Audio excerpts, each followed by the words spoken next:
Timmy, bei mir haben wir absolut synchron. Ich hab nicht gesehen, dass ich 4 Sekunden spät bin. Aber ich hab da nichts davon gesehen. Du? Ich hab da nichts davon gesehen. Keine Ahnung, was da wieder los ist. Wieso sage ich mich nicht selber? Warum nicht? Hallo? Hallo? Nicht selber? Jetzt halt. Warum nicht? Zeit ist Wohn. Kruzifix. Timmy-Boy, kriegst du wieder daheim. Rest! Habe! Na, das war ein guter. Das war lauter... Das hat sich auch gehört, wie ein Schaf gackelt. So lauter so kleine Bunkel, weißt du, was es ist. So, kriegst du in den Haufen hinein. Die letzte Woche des Oktobers. Oh. Ich mache 58 Kreuzzeichen, wenn am Mittwoch um 10:11 Uhr auf die Nacht die Scheiße vorbei ist. Sag das, was es ist. Habe die Ehre an den Alvin, Harry, an den Ralf, an den Domi, an den General Demon, an den Riesemike, an den Ironscar, an den Agrartechnik-Fan. Ich hätte so einen Button, wo ich draufdrücke und dann können sie Grillen zirpen. Ja, was das eben ist. Oh, wo bin ich jetzt stehen geblieben? Weiß ich nicht mehr. Egal, an die Sam Crow-Wife und an den Rest des Moderatoren-Gesoxes. An die Leuchtraschkugel, an den Grotz, an den Felix, an den Konstantin, an den Firehand, an den Capricorn, an den Ironscar, an den Antichrist, an den Nickelnader und überhaupt sowieso. So, jetzt bin ich falsch zum Lesen. So schaut's aus. Der Mordei sagt 95, schreibt, habe Drittchef, habe die zurück. So schaut's aus. Wie schauen wir aus? Haben wir ready for Hosenunfall? Oder was ist der Plan? Seit wann Werbung vor dem Stream? Die Frage kommt jedes Mal. Weil seit YouTube entschlossen hat, vor dem Stream kommt jetzt Werbung. Was soll ich denn sagen dazu? Habe ich eine gute Nachricht, was es betrifft heute. Haben heute ein paar mehr Tina Männer am Start? Ich glaube, das wird kreislig. Ich bin mir nicht sicher. Ich habe nochmal Bewertungen durchgelesen und da schreiben über 200 sehr positive Bewertungen für Blasphemia. Aber wer weiß schon, wie echt das sind. Ja. Capricorn, Jahresmerch fertig. Noch nicht ganz fertig, aber ich bin so bei 50% des kompletten Prozederes. Skizze fertig, Inken fertig, jetzt wird noch geflattert und koloriert. Das dauert noch 2 Wochen ungefähr, dann bin ich fertig. Was da los?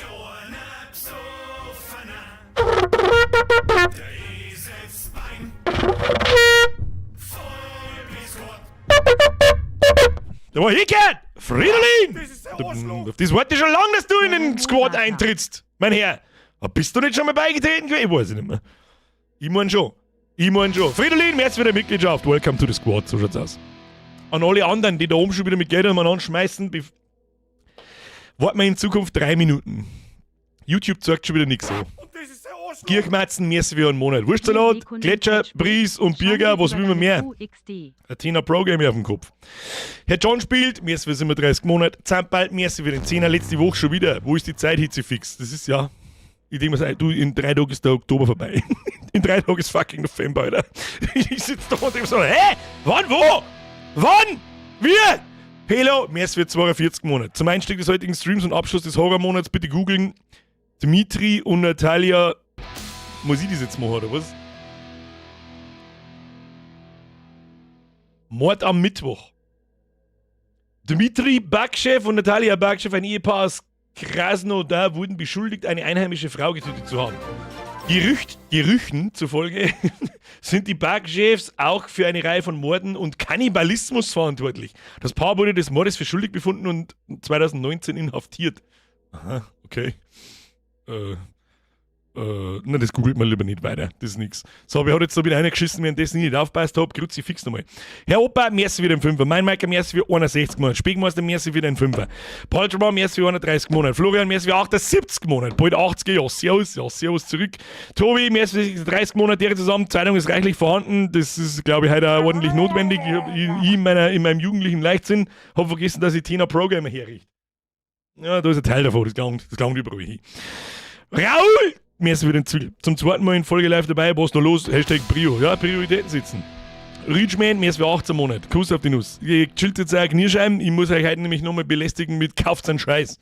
Aber ausnahmsweise, teilweise mein, aber das ist nicht von mir, das ist von Chris. Das, was ich letzte Woche schon gesagt habe, ich habe für die Österreicher eine sehr gute Nachricht. Wer das letzte Mal noch nicht so ganz mitgekriegt hat. Pass auf, Achtung. Da kopieren wir gleich den Text aus, was das ist. So, wer war jetzt Dog Mom of Ben? Merci für 24 Monate, merci für die super Zeit alleweil. Im Oktober ist für euch vielleicht super, für mich ist es so mittelmäßig. Merci für 24 Monate. General Demon, merci für 75 Monate. Gromi! Derry Birger, jetzt geht's auf die Zielgerade im Oktober 25. Heute die alte Nan, heute ist Pinguin Babys das putzige Gegenteil. Viel Spaß, euch alle, liebe Grüße aus Bonn. Wer auch sonst. Spendenaufruf. Nein! Unterstrich Birger KEKW. Du weißt, das kommt Hashtag Leerzeichen, Hashtag Vollzeichen, ABA.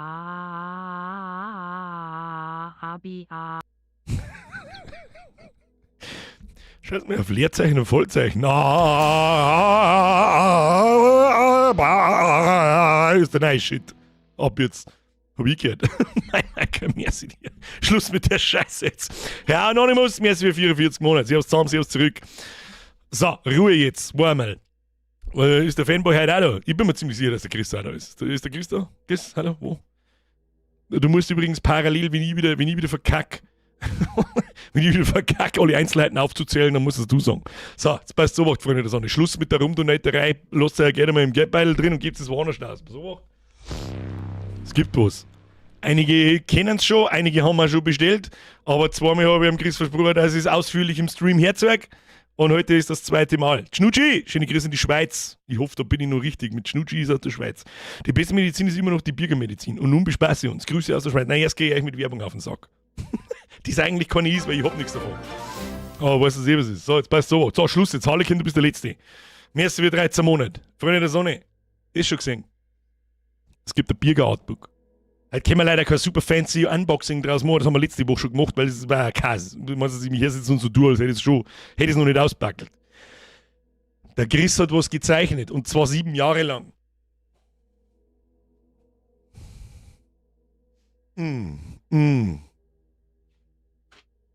Alle Zeichnungen, die der Chris für mich gemacht hat, von der ersten bis zur letzten. Alle in einem Sammelband mit einer kleinen Erklärung, wie es das zeichnet und so weiter. Super fancy Papier. Fühlt sich ein bisschen an wie fühlt sich denn das so? Ich weiß es auch nicht. Es glänzt da so schön. Ich weiß nicht, wie man das sagt. Fanboy ab in den Chat. Chris heißt Fanboy übrigens im Chat. Ich mag nicht alles spoilern, aber was ist? Ah, hier. Aber da ist auch gut. Kannst ausschneiden, kannst mir anziehen, was der taugt. Ich hätte gerne noch einen Tanga dazu, Chris. Kann man das noch einfügen? So. Oh, habe ich da einen Penis gesehen? Ja, das wichtigste Utensil für einen Schnacksolotl, das wissen nur Programmer, wer das ist übrigens der Penis. Schluss, jetzt kommt sie fix! Was für Hosenunfall steht an Nein, der will nicht aufpassen, weil ich was verzeihe! Hat's jetzt zum Ruhe geben! Das Ding gibt's zum Bestellen beim Chris. Einen Link hau ich euch gleich in den Chat hinein. Das Schöne ist, erstens, Kruzifix, was gibt's denn da nicht zum Verstehen, Mann? So. Ich scheiße jetzt da einmal in den Chat mit dem Link zu. Erstens, zweitens, drittens. Spart euch eine Donations heute. Macht's den Chris seinen Shop kaputt, wer es noch nicht da hat. Dankeschön. Der Duftbaum kommt dazu. Es gibt genügend Vorbestellungen für einen Duftbaum. Sehr schön. Zweitens. Das ist nicht alles. Der Chris legt da einen Haufen Scheißdreck in das Backel mit rein. Bierdeckeln. Ja. Super sexy Bierdeckeln. Super fancy glänzende Sammelkarten.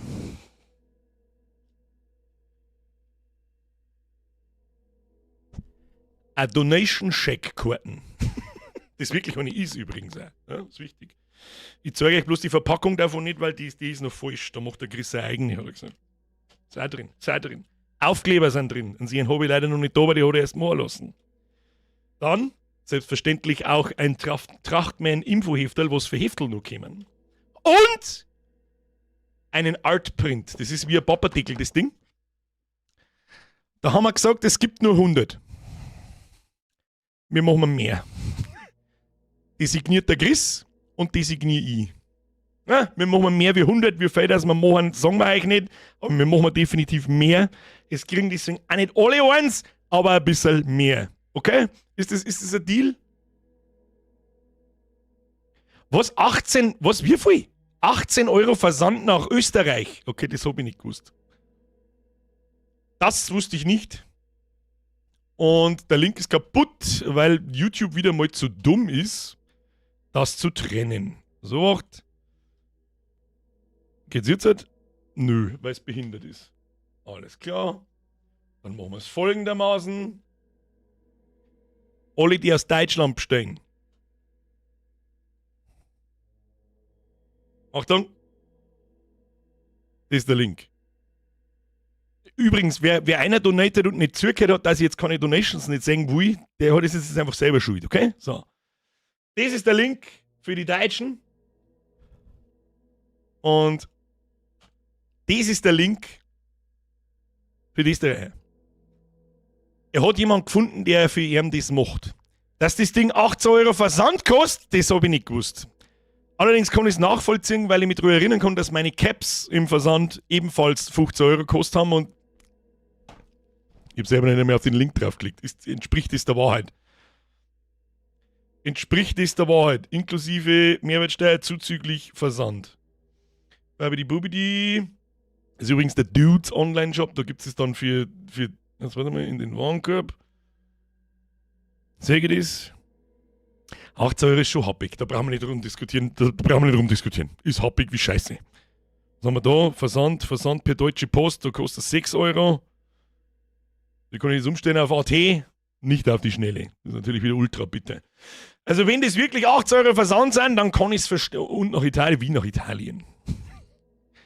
Da schreibt es an Chris selber direkt an. Tun Sie mir einen Gefallen, zerstört an Chris seinen Shop. Ich höre mal eins auf der Comic-Con, das gehört auch noch dazu gesagt. Der Chris ist in Wien auf der Comic-Con, die ist glaube ich Ende November irgendwann. Da könnt ihr selber nachschauen. Da könnt ihr es euch auch mitnehmen. So. Ja, stimmt, ist höher Versand, aber einfach mit Spezies gemeinsam bestellen, schreibt der Cyberfox. Ja, aber wenn die Leute keine Spezien haben, bloß eine Cola. Tun Sie mir einen Gefallen, gehen Sie in den Job vom Chris hinein, kaufen Sie das Artbook. Dankeschön. So, Werbung Ende. Achtung, Bürger Artbook-Bestellung, ja, der YBO kriegt seine die. Brauchst du nicht weiter, der Herr YBO, YouTube ist behindert und macht automatisch Bestellung, Teil des Links. Vergiss, der Link ist broken. In Österreich sind 18 Euro Wechselgeld. Geht Versand nach Uganda, musst fragen. Es sind ja nur 15 Euro Versand. Es sind immer nur 2. Also ohne Scheiß wie eine scheiß Briefsendung. Nach Österreich, die kann doch nicht 15 Euro kosten. Das ist jetzt übrigens kein Fluch direkt an den Chris oder an den Dude, der es erledigt, sondern das ist ja wohl ein Witz. Also da kann ich auch irgendwo, Alter, das kostet der Versand mehr als Heftel. Respekt an jeden, der sich das Ding dann genehmigt natürlich, aber mei, wir können es nicht ändern. Also speziell der Chris kann es nicht ändern. Warum ist denn da schon wieder so viel Schatten oder was ist denn da wieder alles kaputt? Ja. So, das war's. Jetzt fangen wir an. So sieht's aus. Freunde der Sonne, bitte, jetzt hätte ich fast Farthest Frontier gestellt. Hab ich meinen mal wieder angeladen. So, hier spielen müssen wir das zweite Licht erschalten, das hilft nicht. So, Freunde der Sonne. Ach, die EU, wie war das mit offenem Handel? Es ist ja so behindert, dass jemand, der Comic-Heftel verschickt, der verschickt ja keine Pakete. Das sind Briefsendungen ein bisschen größer. Dass der eine Versand-Müll-Scheißverordnung in Österreich bleibt. Leckt mir doch am Arsch mit der Scheiße. Das ist so dumm. Dass das ganz aus ist, aber gut. Ich kann verstehen, dass der Versand schweineteuer ist nach Österreich, das war es bei mir bei den Caps auch, und das kann man auch nicht ändern. Aber dass bei einer Briefsendung auch 15 Euro sind, das ist wirklich... So, jetzt passen Sie mir an. Jetzt machen wir mal den Scheiß da, dann sage ich noch Dankeschön schnell zu alle. Donations waren jetzt aus, weil ich gerade was hergesagt habe. Müsste auch ein Drummable-mäßig wieder im Fünfer. Tut mir echt leid für das dumme Frage, ist eventuell erst erklärt wurde. War leider länger nicht mehr da. Aber gibt's mal neue Kappel? Meins hat der Hund gefressen. Nein, gibt's leider nicht. Herr Niedermeyer Flo, merci wieder Zwickel. Gott zum Gruß, ich halte Mai zurück. Löwenzepp, habe die Ehre, ist fucking schöner Hosenunfall, Kugelbauer hell, lass der Schmecker. Hani, merci wieder im Fünfer, habe die Ehre. Halt mal live dabei, bevor du dich beschwerst, ist schon bestellt, Hashtag Tracht mir an die Macht. Merci dir und merci vom Chris. Zauberbarspiel, merci für 26 Monate. Bugi, merci wieder im Fünfer. Harlekin, merci für 13 Monate. Sag mal, Kruzifix! Ich hab doch gesagt, hört nicht auf, währenddessen ich was herzeigt. Was muss jetzt da ein Roman überlesen, währenddessen die 2 Minuten was herzeigt hat? Harlekin, Schnucci, Anonymous, mein Maker, jetzt haben wir alle. So, Kuss, Schluss. damit. Stahle, merci für den Zwiegel. So, danke schön, dass du mich drüber erinnerst, dass der Alert Sounds noch sind. Aus damit. Merci, dass du uns mehr aus dem Alltag reißt und mir mal ein bisschen einen Kopf frei kriegst. Mach so weiter, danke dir. Machen wir lieber einen Sound hell und das Licht leise und ich lege Zeitung unter, weil es mit Kopf frei kriegen hat sich, glaube ich, gleich erledigt. Meine sehr verehrten Damen und Herren, los geht's. Hoppala. Hoppala. Falscher Knopfdruck. Sebi, merci für deine 34 Monate. Kuss auf die Nuss.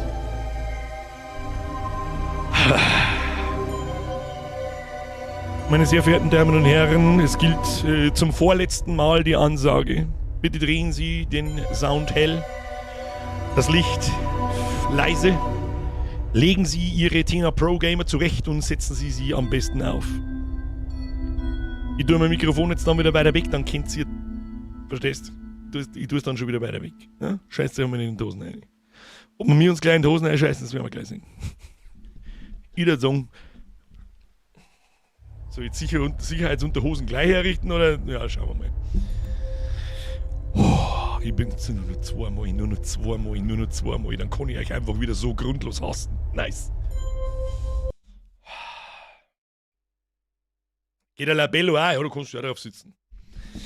We perceive reality from our senses, mostly from what we see, but if you are told your eyes are not to be trusted, could you settle your mind about what is real?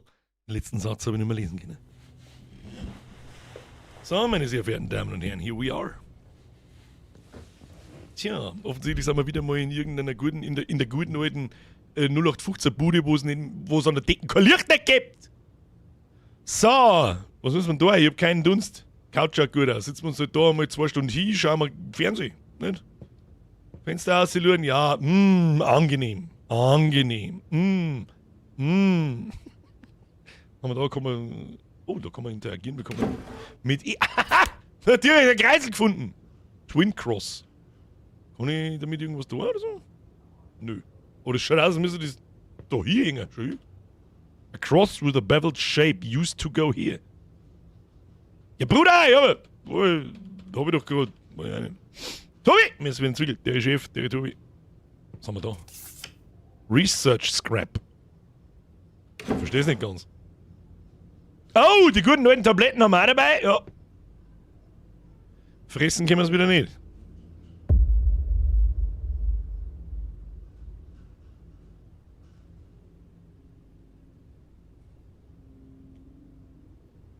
Da ist nix.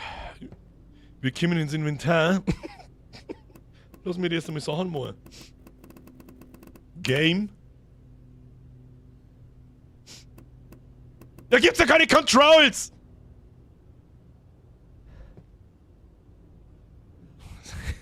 Ich gehe jetzt mit da ums Eck. So, was haben wir diesmal für verstörende Bilder hängen? Leid ohne Gesichter. Picture of Matthäus at der Research Site. Was ist denn das für eine Research-Site? Was hat denn da erforscht? Die Heimtücken der Wiese. Okay, was haben wir da? Picture of Matthäus in his high school graduations. Kennst du die Typen von South Park, die ja ein Arsch als Gesicht haben? Picture of younger Mariana.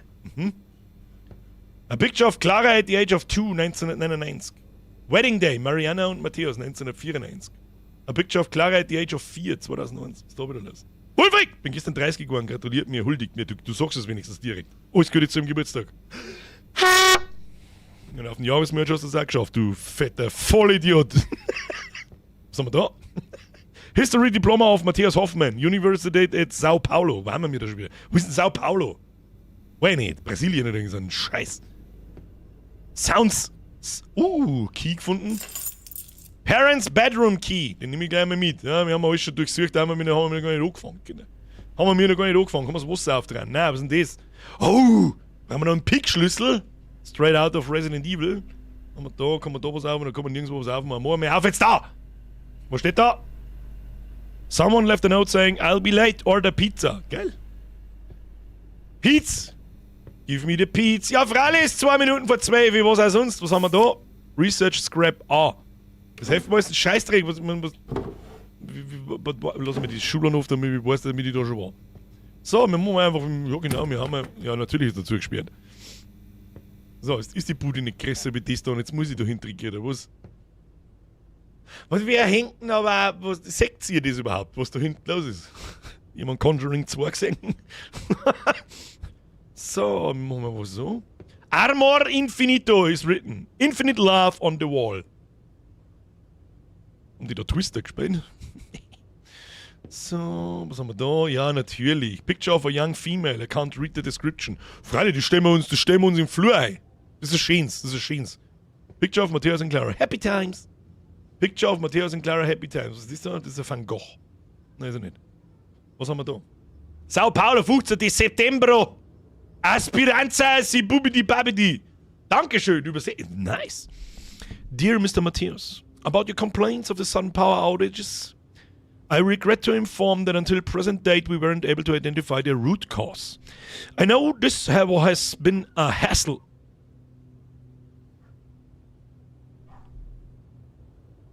War das jetzt Ingame oder war das mein Hund? Mach ja keinen Scheiß in die Scheiß, der vor 40 sagt das, was ist. I know this has been a hassle to your family, but I'd like to ask again what we conduct another investigation in the interior of the apartment with a professional designated by the condominium, was auch immer dieses. Here's the provided contact information. David Correa. The technical visit details are up to the family. We did not discard the possibility that the root cause is within the building's power grid. However, due to the consecutive failures in resolving the matter, I'm afraid we're running out of options. Sincerely, Francesco Emanuel. Auf kurz, Strom, Stress, Kaka, Behörden, fuck, ich weiß auch nicht. Und das ist natürlich schlecht, aber was soll ich machen? Ja, so. So, was haben wir jetzt mit ihr da hinten? Ich mag da nicht hingehen, kennst du das?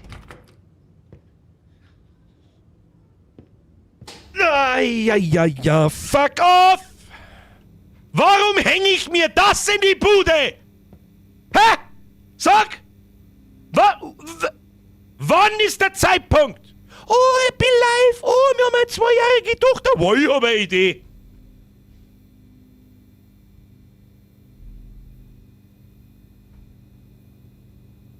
Hä? Wer, wann, wo, jemals? Was schäbert da hinter mir? War 80 Degrees No-Scope Pro-Gamer Move. So! Okay.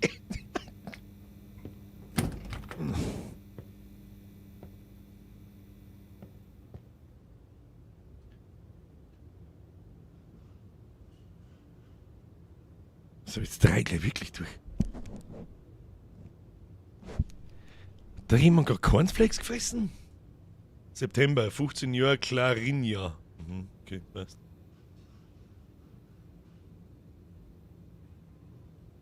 Ich tue mein Mikrofon noch mal weiter weg, damit ihr auftragen könnt, weil dann könnt ihr mir sagen, ob ich nicht ganz sauber bin oder ob es so gehört.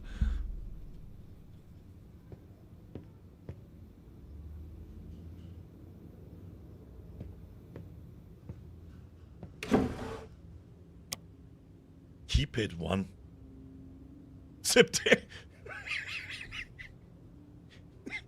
September. Ja, wahrscheinlich so ist Zeug später, also das wie wenn wir, weiß nicht eigentlich, wenn wir uns einfach hinlegen und einmal schlafe oder so, ne? Laptop, auch nicht. Insta, auch nicht, oh, da oben was. Oh, da ist was drin gewesen. Ist da was drin gewesen? Komm mal. Weil ich kann nicht einfach die scheiß Lampen ein, dann sehe ich auch, was drin liegt. Da blinkt was. Was ist das? Ich kann es nicht sehen. Kann ich mich ducken? Ja, kann ich. Ein Scheißdreck. Ach, das ist das Ding drunter. Research Scrap C. Was wird man der Research Scrap noch gerade helfen? Also, wir haben heute tatsächlich sogar noch eine Karo-Kiste. Dann ist da noch eine Kiste. Ah ja. Aha. I'm missing a key for this. Was ist denn das? So eine Spieluhr oder so ein Scheißdreck. Was sind wir überhaupt da? Wer sind wir? Wo sind wir? Wann haben wir? Und so. Was ist das?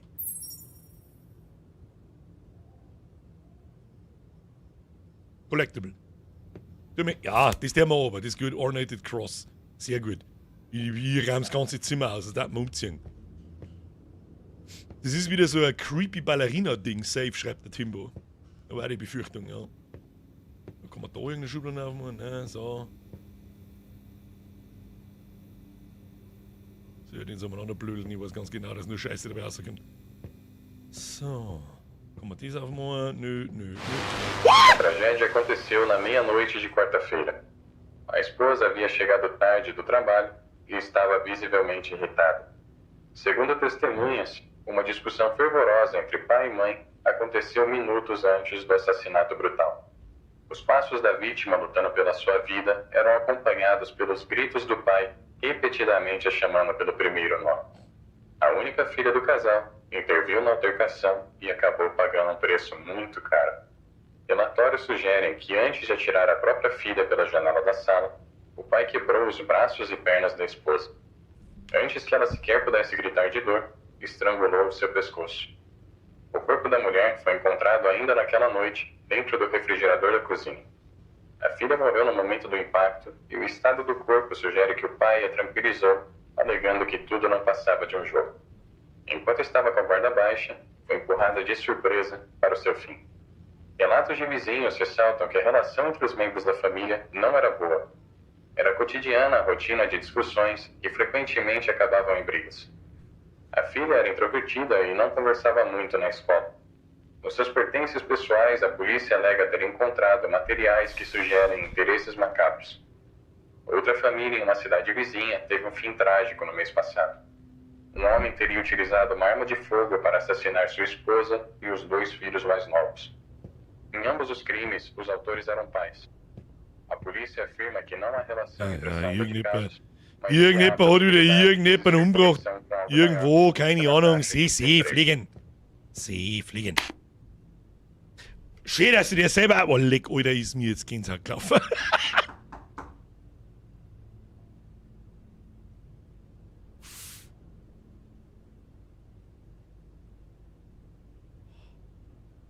Wir machen uns niemals ohne Tina Pro-Gamer. Was ist diese, ne? Clipped wings. Tried jumping to get the wooden cross. Sadly, there's no jump. Aber Achievement kriegt. Warum pickt die? Was ist denn da schon wieder?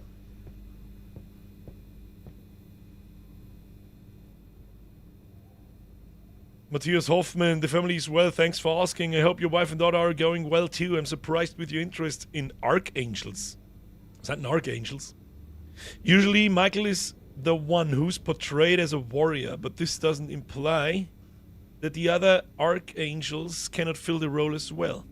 For example, Gabriel is painted by the Resistancists as a gentle figure. Erzengel ist... Stimmt eigentlich, ja. Ja, bin nie für Vollidiot. Natürlich was Erzengel. However, there are reports in the Old Testament that he had a major role in violent campaigns against demons, and that is the reason he is feared mainly by the Order of the Serpent, which is one of the 7 clans of hell. I'll gladly lend you some books about the subject. How about you pay me a visit tomorrow by 8 p.m.? Was ist denn, warum? Was soll das denn? Ich mach nichts wisst von Erzengel und Demon. Da ist ein Puppel. So. Ach, ihr, muss auf Top umbleiben, dann kann man, a loose key with the number 1 inscribed on it. Kann ich da... Says something about a woman named Diana. Apparently she killed herself a long time ago. A cross with a round shape in its back, bought from a house decoration store. It says something about a password with 3 slots. Has some angels and elements written too. It seems like there's a correlation between them. Ja, aber was kann ich machen mit der Scheiße? Twin cross. A cross with 2 overlapping shapes. The inner one in a bit out of the blah blah. So, solange du da hinten...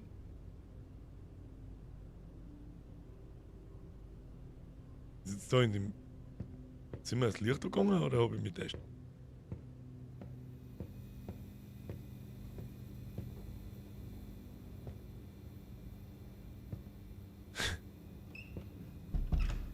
Nein! Nein, nein, nein, nein! Nein! Nein! Nein! Nein! Nein, nein, nein, nein! Nein! Nein, nein, nein, nein, nein, nein, oder wie Dr. Cox sang das? Nein, nein, nein, nein, nein, nein, nein, nein. So, was soll jetzt da hören, ist die große Frage. Machen wir da irgendeine Bumsbude auf oder so? Keine Ahnung. Da, hier, diesen hier. Scheiße. Den da? Oh. Okay. Missing a key for this. Ich hab da hier Keypad 1. Das geht so nicht. Wolfrig, das war das Deckensliden. Grüß dich. Ich glaube. Merci dir. Schluss jetzt mit der Rundonetterei während der Spiele! Morgen. Ja, was? Das Kreuz aufhängen, meint ihr. Das Kreuz auf. Ah, Moment mal, da ist ja noch so ein Ding. Wie vorher gar nicht gesehen. Okay. Cross with a beveled shape. Cross. Was hilft mir das jetzt, dass ich das da hingehängt hab? Ich check gar nichts, oder? Ah! Nein, nein, nein, nein! Nein! Nein! Ja, und jetzt kann ich im Boden reinschauen, oder was? Ach, Kim. Mann, Hunde, jetzt halt mal die Schnauze da draußen. Ach, Kim.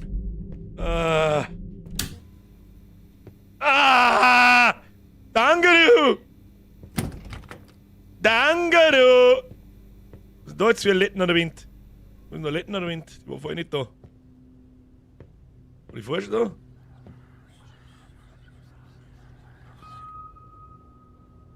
Hä?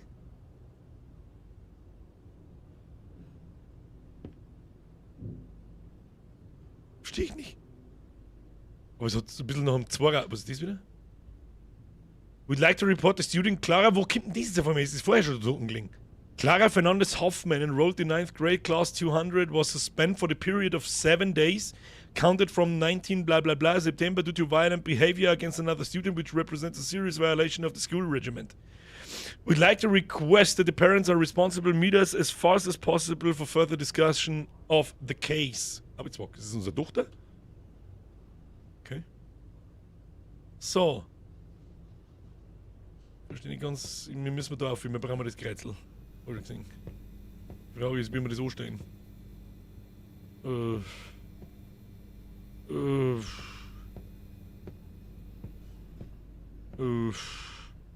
Ich darf mich im Kühlschrank verstecken. Das würde Indiana Jones machen. Ich darf mich im Kühlschrank verstecken. So, jetzt gehen wir einfach mal wieder da hinten und schauen wir, was passiert.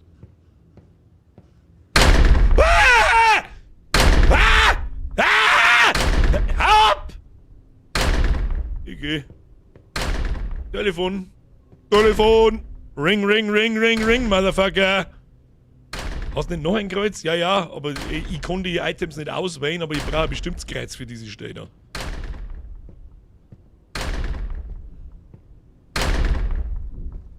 Ach Gott, die kommen sie nicht aufmachen.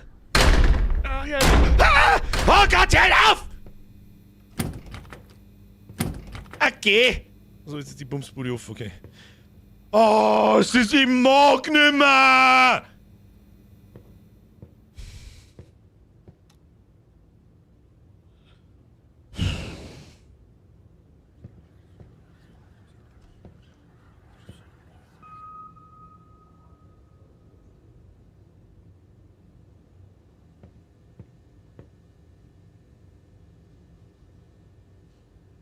Oder gackeln? Nix geht. Ja, wir fragen mit was soll ich jetzt da ein Arsch... Naja, okay. Bin schon Start. Muss ich das aufmachen? Nö. Ganz schön brachial große Dusche, du. Hallo? Mag doch nicht mehr selber. Was soll jetzt da drin? Ist wieder an der Decke irgendein Kreuz oder... Oh, leck, bin ich jetzt erschrocken. Jetzt ist mir... Alter, jetzt ist mir...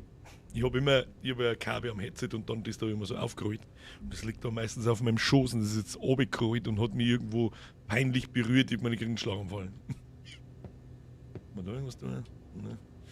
So was denn? Ja, was hilft mir der? Ah. Voice Recorder! Ja, sehr gut.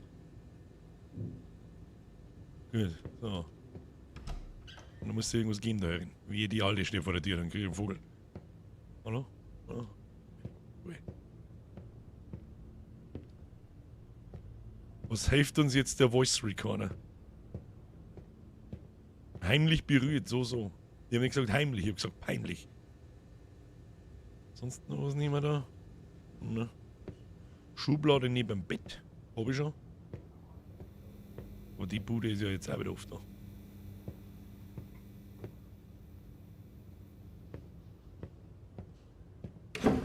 Die Schublade neben dem Bett haben wir schon, da haben wir schon reingeguckt. Da war jetzt auch noch gänzlich.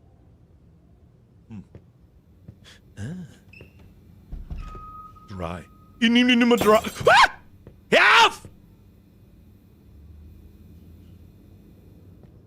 Mann, ich höre die ganze Zeit irgend so komische Seitengeräusche, dass irgendjemand irgendwas isst. Oder umeinander blödelt, umeinander schäbert, irgendwas tut. Fick dich doch mit deiner Scheiße. 213. Gut aufpasst, Leute.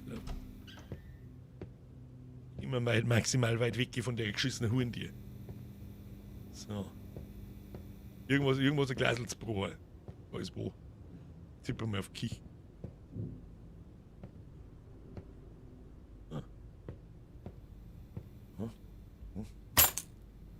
Das ist der.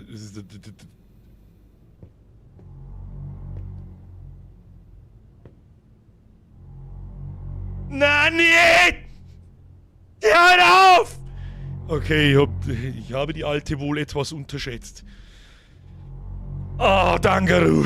Ich muss meine Ärmel wieder, mir läuft, mir friert's vor lauter Gänsehaut. Fick die doch. Ah, Kim, fuck off. Ah, geleck. Nein. Na, jetzt drücken wir das da. No? 3.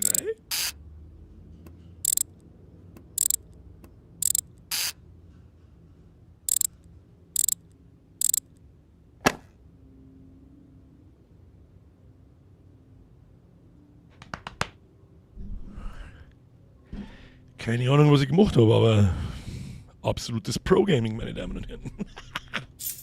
So!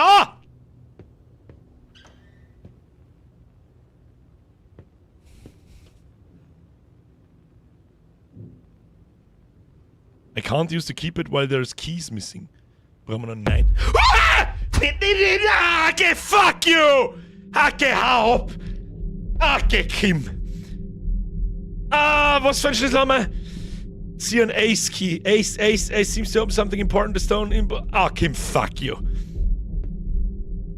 Da ist es der Schlüssel. Ja, natürlich ist das Ding jetzt weg. Fuck you. God damn it. Ich mag doch nicht sein. Junge Schäbert. Hör auf. Hör auf. Ich schau einfach im Boden, ey. Fuck off.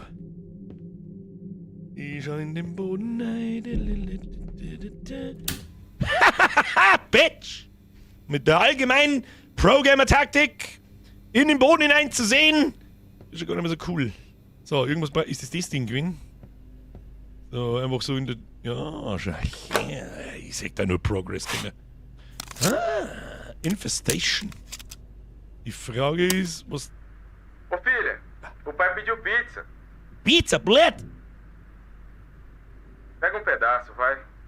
Já tem dias que você não tá comendo direito. Você não vai me subornar com comida, pai. Vai por mim. Você ser um cuzão é o que tá me fazendo perder a fome. Vamos tentar de novo? O que aconteceu na escola? Sie unterhalten sich, was in der Schule passiert ist, sie Eu morgen não nichts tive essen. nada a ver com aquela menina. Filha, eu falei com seus professores. Eles disseram que você anda bem estressada. Tem certeza que isso não tem a ver com a sua mãe? As coisas não tão legais entre a gente. Pai, Principalmente o papo do divórcio. olha pra mim. Eu tô falando sério. Clara, eu tô tentando, mas tudo indica que foi você. Eu Não sei, tem mais é pra só quem que... apontar o dedo. Eu sei, só que... Pra condenar alguém, vocês precisam de evidência. Não tem testemunha. Ninguém consegue nem provar que eu encostei nela. E a menina nem lembra de ter me visto na hora. Mas ainda assim, todo mundo tem certeza de que fui eu. Parece que quanto Geht mais es um den isolada Ziel, eu da. fico, mais força essa coisa ganha. What thing becomes É a stronger? primeira vez que ela me segue até a escola. Wer Ela followed tem you o to braço daquela school? menina como se fosse um graveto. Ach du Scheiße. Parando pra Kreuz pensar, in der Küche? Ich mesmo sehe que kein você Kreuz. tivesse motivo, você não teria força pra fazer um estrago tão grande. Olmi, mehr seht ihr. Tá, Stimmt, rückwärts você não gehst tá die ultimative brincando, né? Programmer-Taktik, Isso tá das stimmt. acontecendo mesmo. Eu tô te pedindo ajuda há mó tempão. Ô, filha, Eu ia Was in the ganhar Ramble ajuda Ding pra Dong? você. me desculpa. Eu tô do seu lado, tá bom? Me ajuda a entender um detalhe. Esse quadro, ele tá no fim do corredor. Quem machucou a menina tá dentro daquele quadro. O que acontece quando essa coisa tentar fazer o mesmo com a gente? Essa é a parte que tá me deixando sem fome. Verstehe ich nicht. Was ist Stage 1 Infestation? Found and heard the first tape. Was für Jahren wird's? Kann ich mal wieder Pfotzen ans Tisch hier oder was? Oh. Found something. Silberkreuz. Vielleicht können wir das da ohne hängen.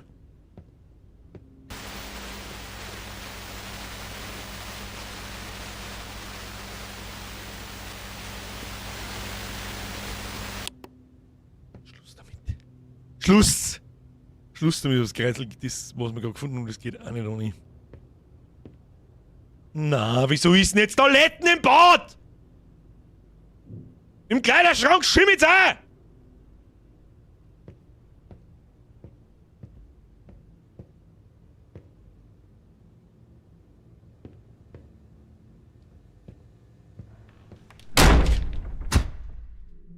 Ah!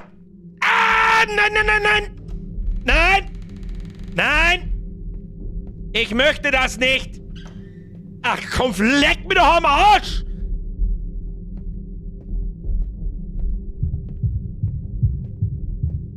Irgendwas pumpert. Nicht.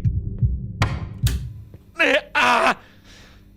Oh Gott! Oh, leck mich am Arsch, Alter. Weißt du, was mir das ganz krass erinnert vom Feeling her? Ah, leck mir am Arsch. Also ich so in so kurzer Zeit so schnell aufbauen, das haben wir schon lange nicht mehr gehabt. Fuck you.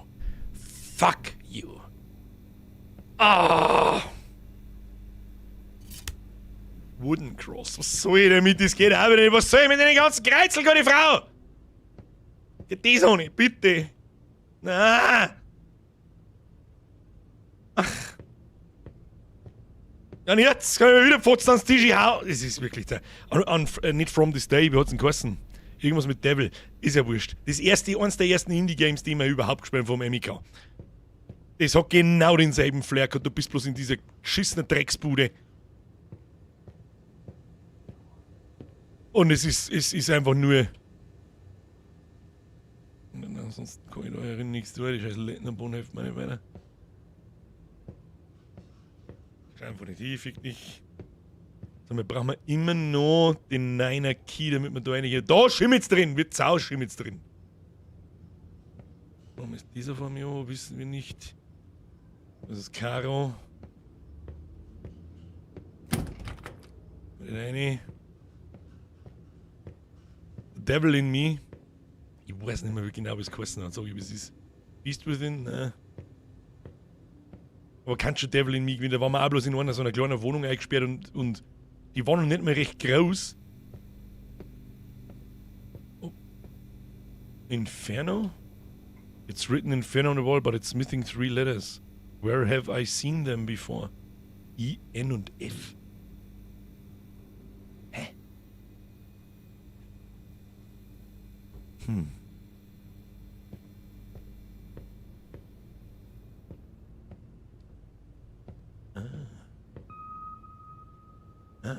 Wir haben ein I. Ich möchte ein I kaufen!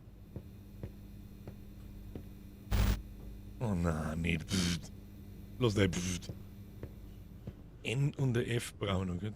Geh mal. Da vielleicht irgendwo. So ein Gesicht mit Ohren, oder nicht?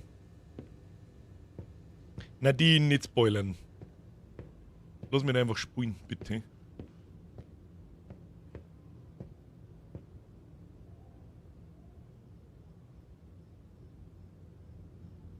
Abgesehen davon hilft es uns nicht weiter, glaube ich.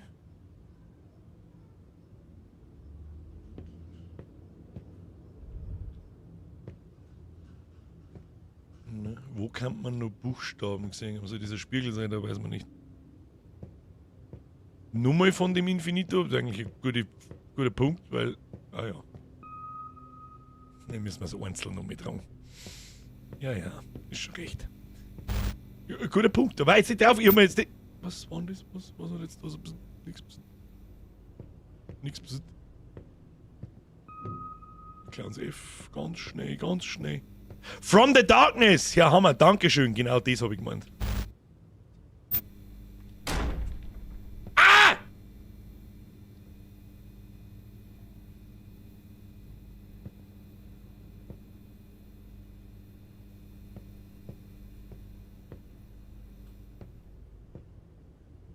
Ja und jetzt? Kann ich Pfotz ans Tisch hauen oder was? Download mit dem ersten dir. Die grässliche alte Nonne in Resi, die du meinst, ist Madame Dimitrescu. Das ist eine Vampirin gewesen. Nein, das. Nein, die letten.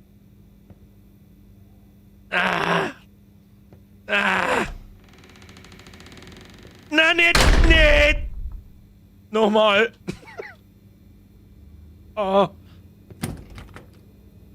Was?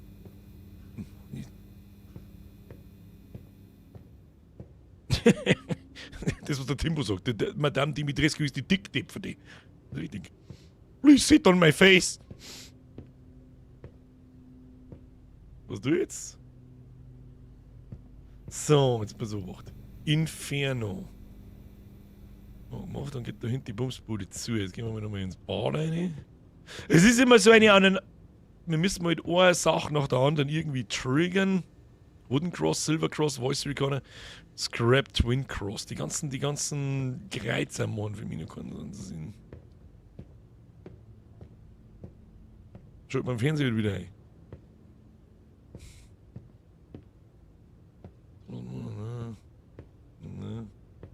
Oh! Das Telefon ist ein Hörer, ist einfach abgefallen.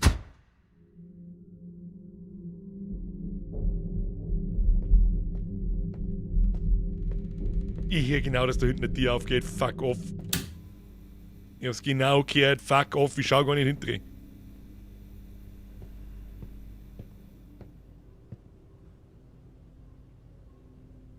Ich sitze schon wieder in einer verkrampften Behindi-Position da, dass alles zu spät ist. Alles ist zu spät. Der Mo schon wieder von der Justizveranstaltung. Entschuldigung, bin ich jetzt erst da. Schluss! Schluss. Merci.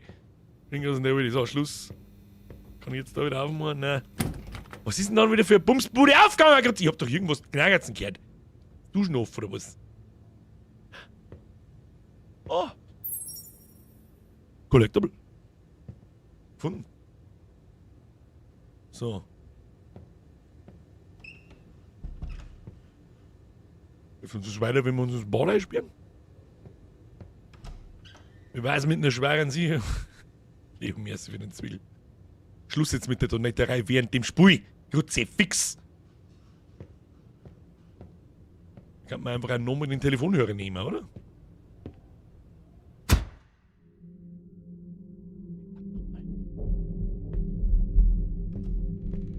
Ach Gott, die Tier geht nicht, ich hab's befürchtet. Die scheiß Tier geht nur auf, wenn's finster ist, Alter. Die scheint ohne.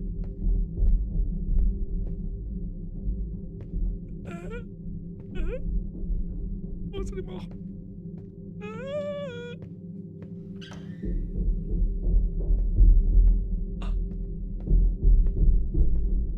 Ja. Pink Diamond Key. Nicht! Ja, wo Pink Diamond? Kann ich nirgends einstecken, wenn das Kastel nicht da ist!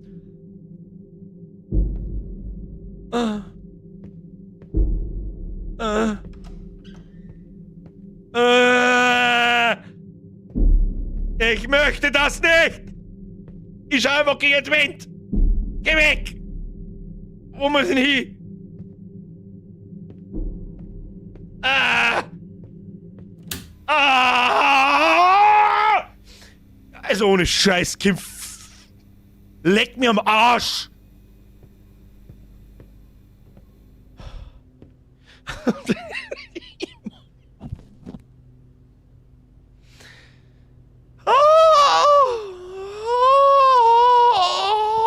Armor Inito! See, fliegen! Irgendwann springt das Bett raus, ich garantier's dir. So, wo ist jetzt die Scheißkisten? Fick dich mit deinem Dreck! Euer Grutze, fix ist das miserabel Scheiß! Also gut, beschissen noch. Ja, dein Kassetten kannst deinen Arsch einschirmen!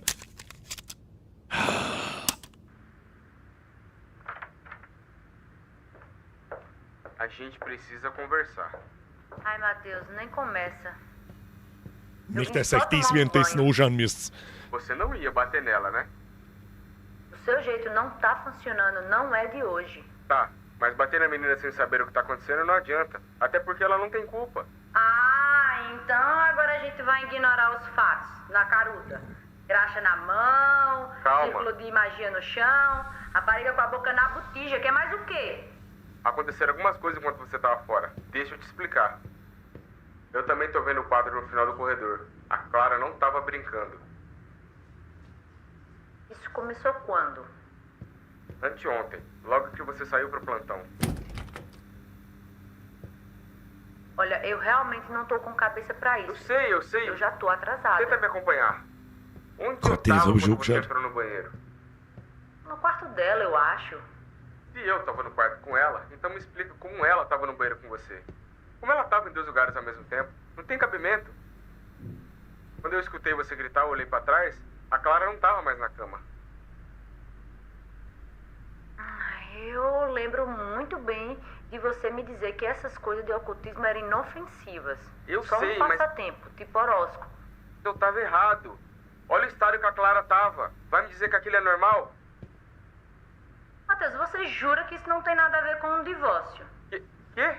Me parece um momento muito suspeito e conveniente para estar errado. Mariana. Principalmente quando os documentos do divórcio estão na sua mesa. Tá achando que é alguma estratégia pra te fazer desistir? Você nunca concordou para começo de conversa, muito menos a Clara. Meu Deus, Mariana, essa coisa tá tentando machucar a nossa filha. A gente precisa de ajuda. Eu preciso da sua ajuda. Tá. O negócio é o seguinte. Eu realmente concordo que vocês precisam de ajuda. Ajuda médica. Podem parar com essa palhaçada. Isso que vocês estão tentando não vai funcionar. O divórcio é real, Matheus. Stage 2, Oppression. Found and heard the second tape. Was tut jetzt da wieder so laut Rauschen hier auf? Nein, auspfui. Im Anschlag waren wir schon, da fehlt eine Taste, die brauchen wir zuerst. Scheiß Fernseh wieder.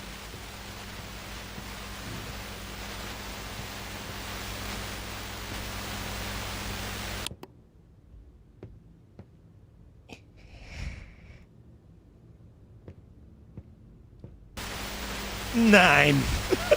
Nein! Nein!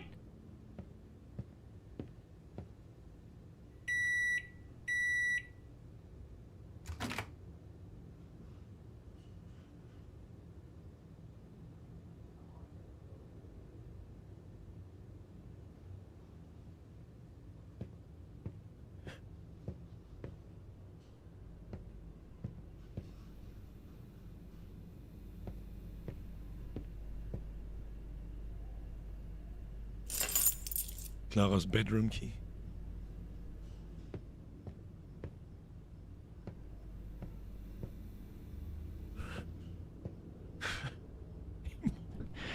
Ich mag nicht mehr.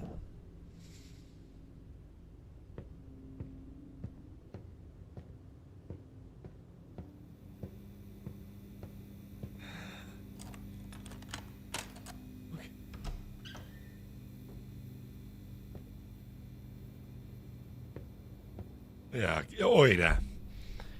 Wo haben die umeinander gehängt? Was Visage? Was Visage oder Madison?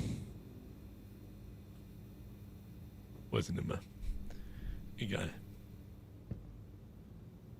Malassom, Bro! Aniki. Ist das der spanische oder russische? Wo ist denn Sao Paulo? Der September. Niki, danke du! Oh, was haben wir denn da? Ah, der gute Narumi. Ah, das ist ein guter, ganz guter. Was haben wir da drin? Nix. Warum nicht? Ja, das ist das liebloseste Zimmer, das ich jemals gesehen habe. Was haben wir da? Oh! Okay. I need another... The other pieces. Oh. Pff. Wenn der Mackie schon vorhergestellt ist. Wo kann man die her haben?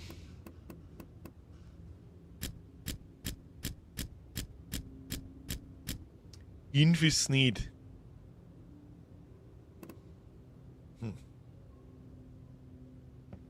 There's no piece. There is a piece. There is a piece. Aha! What do we have here? Das ist eine coole Art und Weise, so Objekte in einem Spiel, das muss ich kurz mal anmerken, zum Übersetzen, dass dann einfach wirklich genau die einzelnen Wörter einfach drüber gelegt werden. Das ist cool. Also, Passwort, dreistellig. Archangels, Michael, Gabriel, Raphael. Fire, Wind, Water. Unsolved Cases, Woman, Sensitive. Isolated Victim, Appreciation, Strange Symbol. 43, 70, 97. Diana, Suicide. Carmen wahrscheinlich eher Suicide. Me, Suicide. Who is the Marquise of Serpents? Nemesis ist gleich Spear Archangel. Was? Was? MGR. Michael, MCH. Feuer. GBR, RFL. Bierman hat schon ausgeführt, was ich gerade sagen wollte. Wir brauchen MCH. Probieren wir mal MCH. Muss ich noch irgendwo bestätigen klicken oder so? Nein. Dann haben wir GBR. Oh, GB. Das war leicht! Mr. Bierman. Absolutes Chat-Pro-Gaming, meine Damen und Herren. Ja, Press F für einen Bierman, der schon gemacht hat, bevor ich überhaupt... Oh!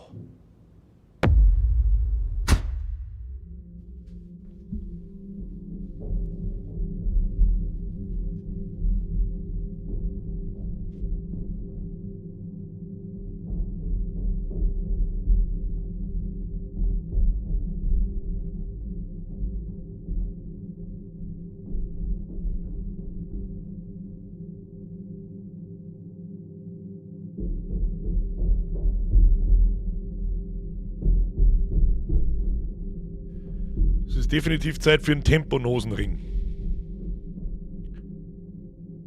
Danke.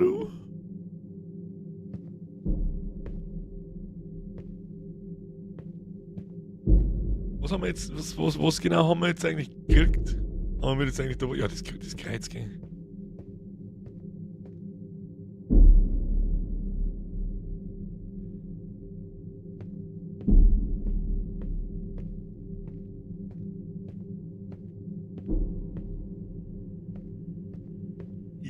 Irgendwann steht's da, ich garantier's dir. Irgendwann steht's da. So, jetzt haben wir das Kreuz mir anhängen, das war schon das waren diese... Was? Elaborated Cross. An apparently more sophisticated cross is easily found in pawn shops and cheap... Ich hab so viel Kreuze und keins kann ich noch nicht picken, das gibt's ja nicht. Hilfe?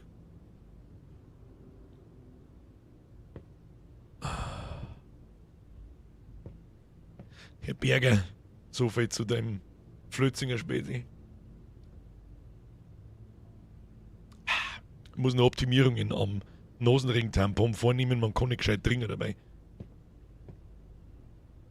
So. Ich hab keinen Bock mehr, aber das ist eigentlich schon mal gesagt.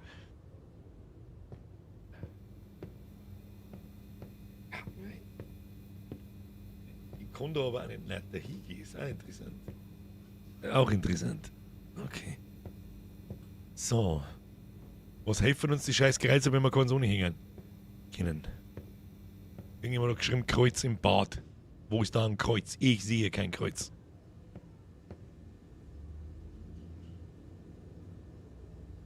Liegt das da schon die ganze Zeit? Beveled Cross. Finally. Lass mich raten, jetzt kriegt gleich irgendwo die scheiß Licht aus oder sonst irgendeinen Mist. Sehr gut. Ich weiß zwar nicht, was es uns bringt, aber wir werden sehen. Und jetzt?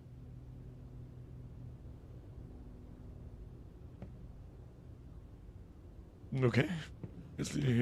Herzlichen Glühstrumpf.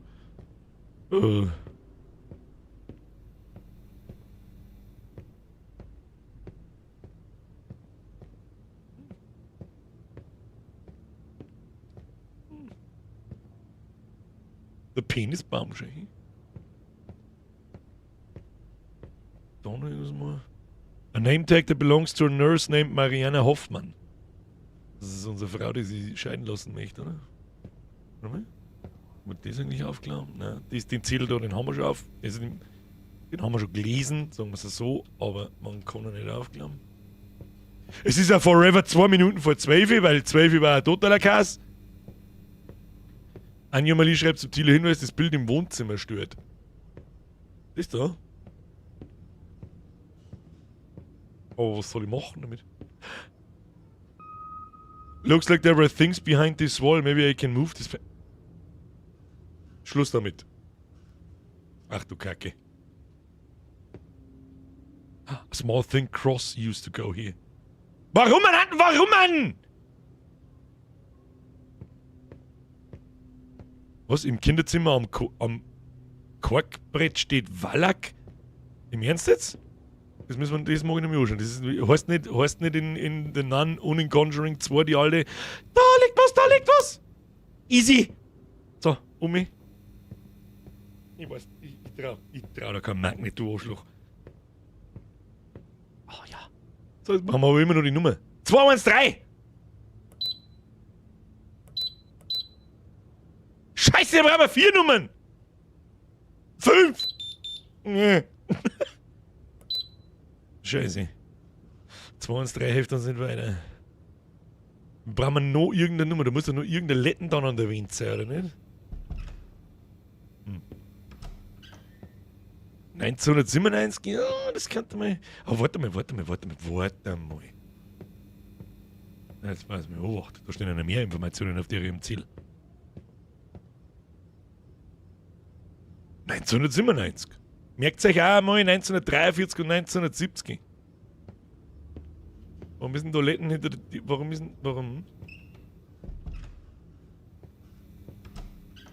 habe ich da jetzt nachgeschaut? Ich weiß es nicht.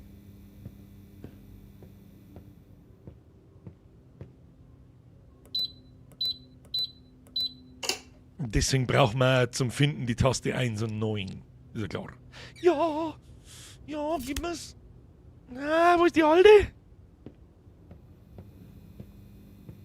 Das ist gut für uns. Rapido. Du bist da nicht, da nicht. Sehr gut. Achtung. So. Haben wir jetzt alle Kreuzer dran, die ich ohne kennen, oder? Nein. Tu mir das aus meiner Nase aus, weil ich rede wie ein Volldepp! Dankeschön. Was haben wir noch? Silberkreuz haben wir noch. Da fehlt noch irgendwo eins. Da fehlt noch eins.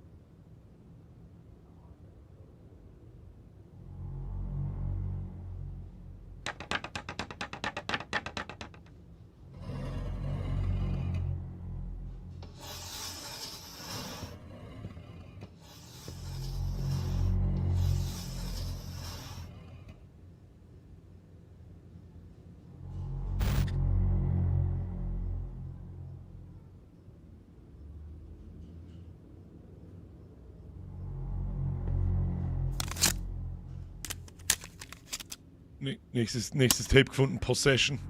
Alô, Clara? Graças a Deus. Presta atenção.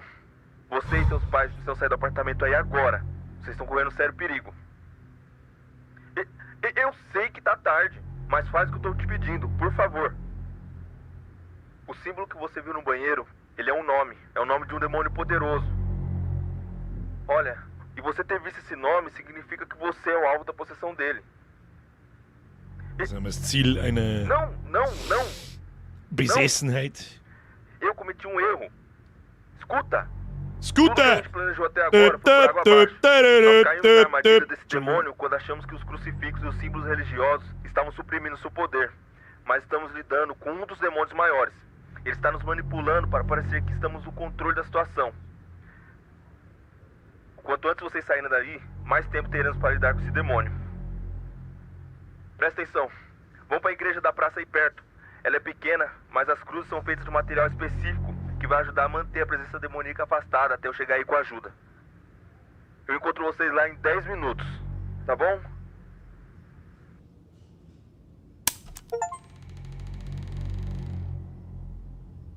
Stage 3, Possession. Possession! Was zu messen?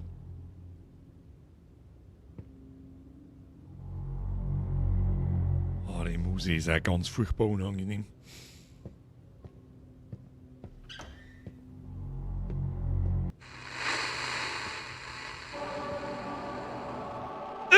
Brother! Jetzt ist er von mir weg. Wo müssen wir? Oh, geh weg!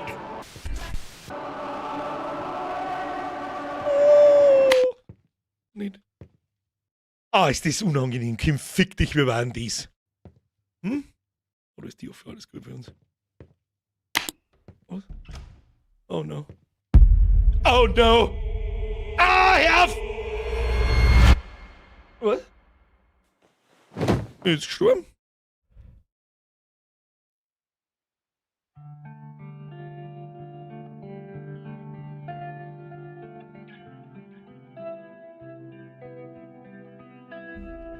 Was, das war's schon? Sabe o que é engraçado? Não, posso nem... Você só percebe que estava dormindo quando acorda. Não importa o quão louca a situação fique, nem quão gritante todos os sinais, as falhas sejam, aquela é sua realidade, irrefutável. A ironia é que tudo isso parece com um sonho. Tem a sensação de um sonho. As inconsistências são muito particulares de um sonho.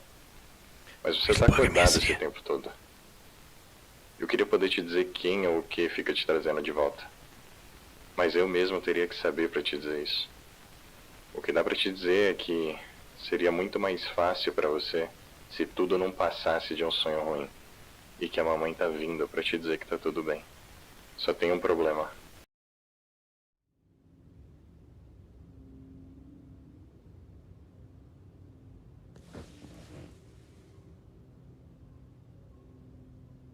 Das war's noch nicht. Ach du Scheiße. Was?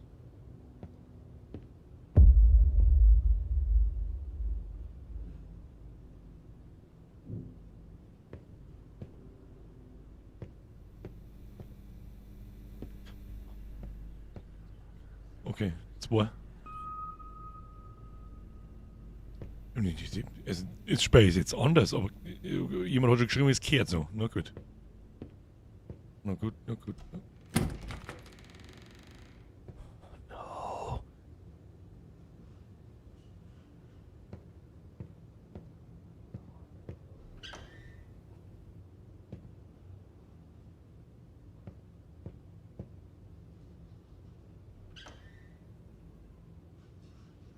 War klar, dass irgendwann die Chernobyl-Beutel daherkommen. Bathroom Key. Also 2, 3. 2, 3, keine Ahnung was. Eine Figur. Es ist jetzt nochmal derselbe Raum, aber es ist alles ein bisschen anders. Verstehe ich das richtig? Read. Red King Seal. A flaming triangle with 3 radiating arrows. Perfect Red King, how to overlap 2 symbols visually. Ah, das erinnert mich ein bisschen an Senua's Sacrifice. Effect reveal all that is hidden. Mark of Sacrifice. Demons can split their soul in small cores that look like common objects to the unaware. Vulnerability, power. If the cores are cleansed, the demon will die. Okay, wir müssen irgendwelche Symbole überall ansetzen. Da ist so ein S, das ein bisschen ausschaut wie Schlangen mit einem Strich durch. Ja, gut. Schauen wir mal, was haben wir da? Das ist immer noch das gleiche. Septembro. Nichts drin. Mit dem Bierchen, da was drin? Nein. Und einen Bathroom-Key haben wir gekriegt. Oh mein Gott, ist jetzt da die Alte gestanden, oder was? Du hast da gerade angesehen, Kim, fick die, wer war denn das? Bedroom Door müssen wir. Puh. Abgesehen davon hat heute schon mal jeder auf den Like-Button draufgedrückt. Wenn nicht, dann hasse ich euch noch viel mehr. Buh! So, guten Morgen. So. Es gibt da wieder Figürchen zum Finden.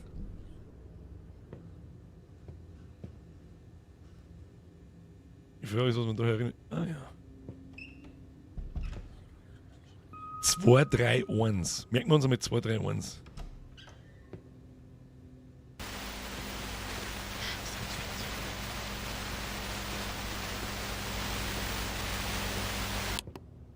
So, jetzt kommt vom Fenster beinahe geschaut.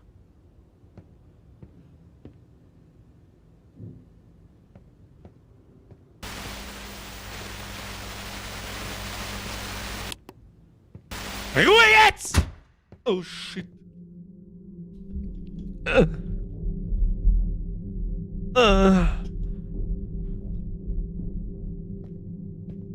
Einfach Richtung rotes Licht, das geht schon.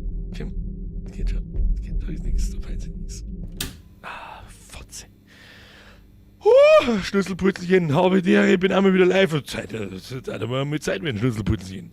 Du, die habe ich ja schon seit 14 Jahren nicht mehr gelesen. Dankeschön. Checkpoint, Turnkey. Turnkey for what? Irgendeine Puppel. Wo da die Puppel verstecken? Da oben auf alle Fälle oder auf dem Kühlschrank oder dazwischen? Oder da unten in der Mülltonne drin? Na. Es ist nicht alles anders. Wir müssen auf alle Fälle alle Schubladen wieder aufmachen. Das nervt mir ein wenig. Telefon? Da bin ich wieder ans Telefon gehe?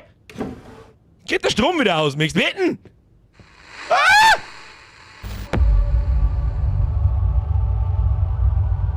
Das ist alle die alte Kind! Nein! Geh weg von mir! Was sind die alte? Na! Geh weg von mir!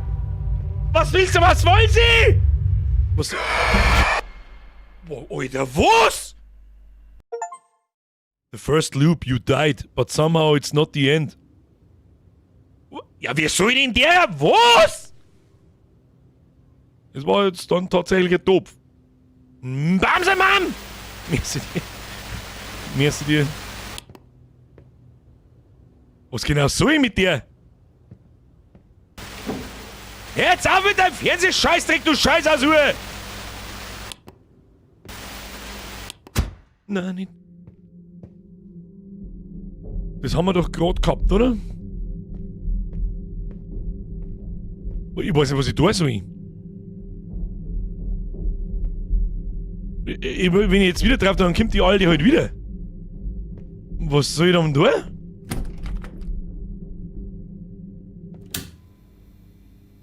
Jetzt wenn ich halt dahinter schaue und dann kommt's wieder. Was tue ich dann? Ich meine, ich kann es schon probieren, dass ich es da im Wohnzimmer rundum kite oder irgendein Scheiß, aber das wird halt nicht funktionieren. Die ist zwar ziemlich langsam. Wo ich ein Germknädel warm, da ist sie gar nicht so handig. Ans Telefon, Licht an, wenn sie kommt, Telefon aus. Meinst du, das ist... Okay, gut.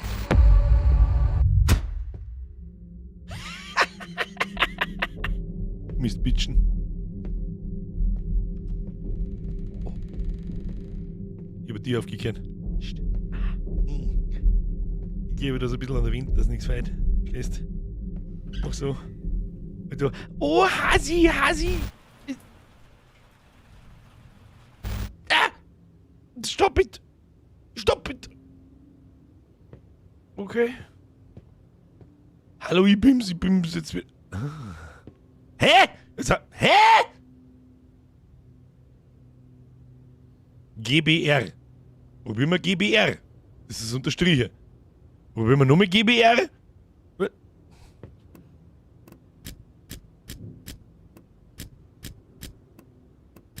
Oh.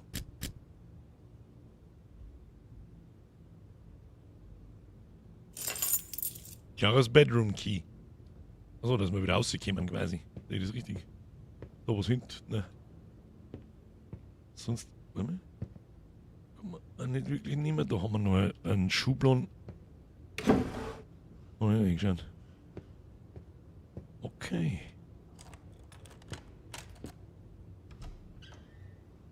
Ah, was für eine Drecksscheiße. Ich hab keinen Bock mehr.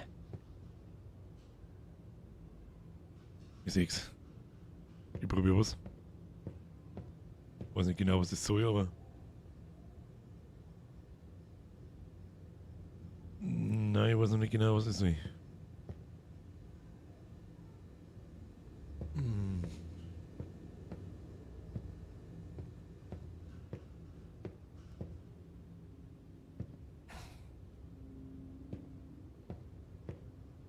Ah, ja, ja, ja, ja.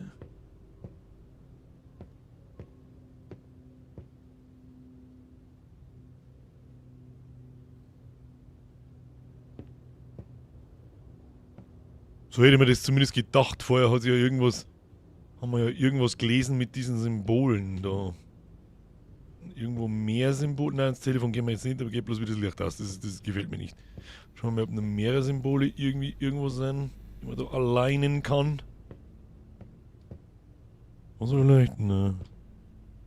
Mal wieder diesen a very small golden key. Use the music boxes to make them work. Ja, ja, ja, ja.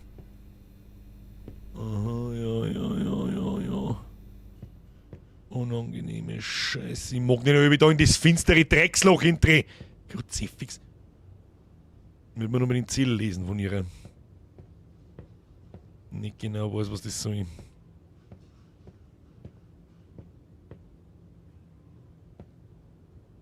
So, was haben wir da wieder? Schlüsselpatient. Ja, Jurastudium, Job, Nebenjob, Selbstständigkeit, 100 oder 4-jähriges Dirndl. Heute auf. Was tust du da? Was haben sie hier verloren? Aber gut, das ist vielleicht nein. Lern dir mal zurück und schau irgendwas an. Tu mir irgendwas Vernünftiges. Danke dir. So, jetzt bei so Wacht. Wo haben wir das gelesen mit den Symbole? Wo waren das? Irgendwo haben wir irgendwas mit Symbole gelesen, aber ich weiß nicht mehr wo. Was haben wir denn da? Da steht Wallach. Gabriel, ich kann halt das dann nicht lesen, es wird ja nicht übersetzt. Muffingraf sagt Schlafzimmer. Ich gehe mal ins Schlafzimmer, schauen wir, was da los ist. Was haben wir? Ein Turnkey haben wir, gell? Der hilft uns aber nie in keinster Weise irgendwie weiter, wobei das Ding haben wir noch nicht aufgemacht. Haben wir eigentlich schon aufgemacht, aber es ist wieder zu. Der Schlüssel ist für die Spieluhr, ja, aber die Spieluhr ist weg. Da mag ich nicht mehr hinschauen, geh weg. Es hat irgendwas ist mit den Symbolen zu tun. Irgendetwas ist mit diesen Symbolen zu tun und das riecht dermaßen nach so einem Aligning da, weißt du, so.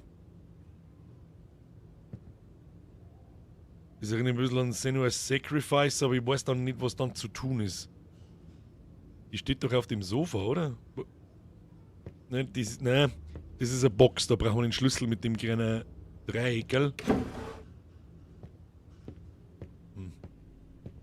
Wir probieren was.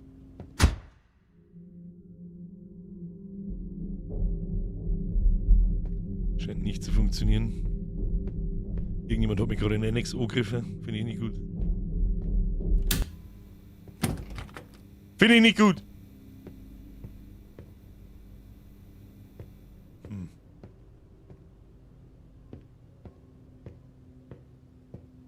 Es ist sehr auffällig, dass da vor mir. Warte mal.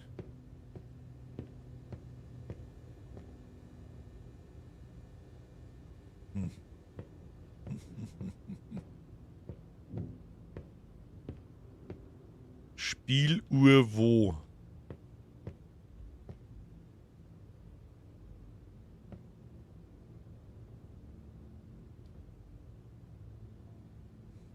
Ne. Ne. Bin ein bisschen lost, muss ich sagen. Kannst du was mit den Symbolen machen, wenn es dunkel ist? Das war jetzt auch meine nächste Überlegung gewesen, die einzige, was ich noch finde. So. Ich finde da den Zettel nicht mehr, wo das mit den Symbole drauf gestanden ist. Ich erinnere mich nicht mehr, wo der war. Probieren wir es einmal. Ah, die Symbole sind nicht noch. Hier geht auf.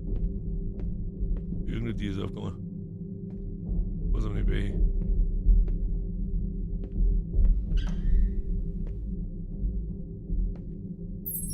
Figürchen.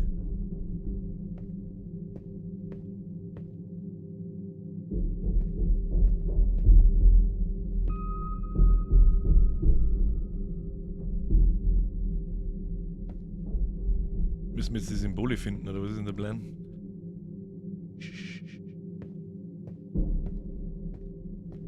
Also alle, die das Spiel kennen, die bitte ich aufrichtig darum, chillt's mit den Tipps, mir einfach geradeaus vorhersagen, was ich zum Tor habe, ist ein bisschen langweilig. Seid ehrlich, muss ich die Symbole jetzt alle in der Finstern finden, sehe ich das richtig? Oh, da ist auch noch was. Kannst du den Spiegel im Bad umdrehen?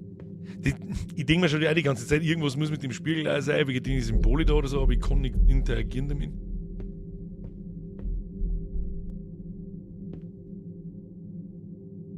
Da müssen wir im Prinzip jetzt jede Wand abschauen, ob da irgendwo behinderte Symbole da sind.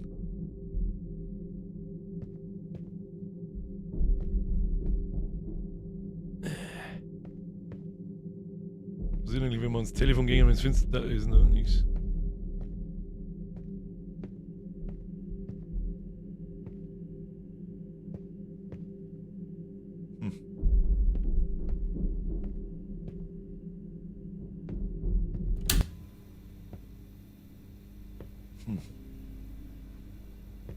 Ein Symbol nur gefunden. Und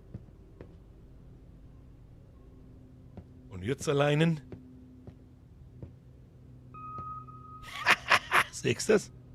Haben wir schon verstanden. A tragédia aconteceu na meia-noite de quarta-feira. A esposa havia chegado tarde do trabalho e estava visivelmente irritada. Segundo testemunhas, uma discussão fervorosa entre pai e mãe aconteceu minutos antes do assassinato brutal. Os passos da vítima lutando pela sua vida eram acompanhados pelos gritos do pai, repetidamente a chamando pelo primeiro nome. A única filha do casal interviu na altercação e acabou pagando um preço muito caro. Relatórios sugerem que antes de atirar a própria filha pela janela da sala, o pai quebrou os braços e pernas da esposa. Haben wir das nicht schon Antes gehört? que ela sequer pudesse gritar de dor, estrangulou o seu pescoço. Schlüssel. O corpo da mulher foi encontrado ainda naquela noite, dentro do refrigerador da cozinha. A filha morreu no momento do impacto e o estado do corpo sugere que o pai a tranquilizou, alegando que tudo não passava de um jogo. Enquanto estava com a guarda baixa, foi empurrada de surpresa para o seu fim. Relatos de vizinhos ressaltam que a relação entre os membros da família não era boa. Era cotidiana a rotina de discussões que frequentemente acabavam em brigas. A filha era introvertida e não conversava muito na escola. Nos seus pertences pessoais, a polícia alega ter encontrado materiais que sugerem interesses macabros. Outra família em uma cidade vizinha teve um fim trágico no mês passado.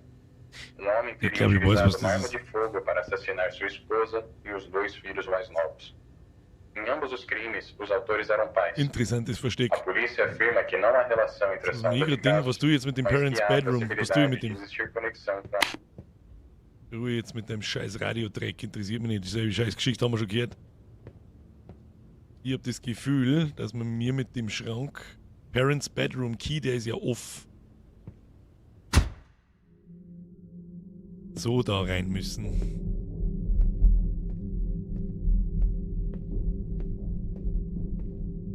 Ah, ist das miese. Ist das, das will er noch am 8. Mal da durchgehen, wird es nicht weniger asozial. Ja, genau, das dachte ich mir. Meine Bumsbude auf da. Ja. Und mit Sicherheit auch gar nichts zum Sagen, dass man das Gesicht einer Finstern sieht. Die Frage ist nun, da ist das Buch weg. Was haben wir da? Ah ja. stop it! Jetzt weiß ich nicht mehr, ob es links, links, rechts ist oder rechts, rechts, links, aber probieren wir es.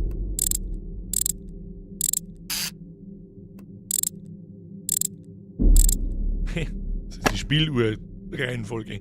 Sehr schön, sehr schön, sehr schön. Okay, wir haben einen Key, Eins nach dem anderen. Oh, das schreckt mir wegen Scheiß das Spiel. Shit. Wo kommt das Hämmern eigentlich her? Ich weiß es nicht. Da ist Licht da. Was soll die Musik? Stop. Stop it. Stop it. Ah! Es wird halt einfach nicht Schiene! Oh, Kiste gekippt. Na, warum scheint eigentlich hinter? Fick dich doch mit deiner Scheiße.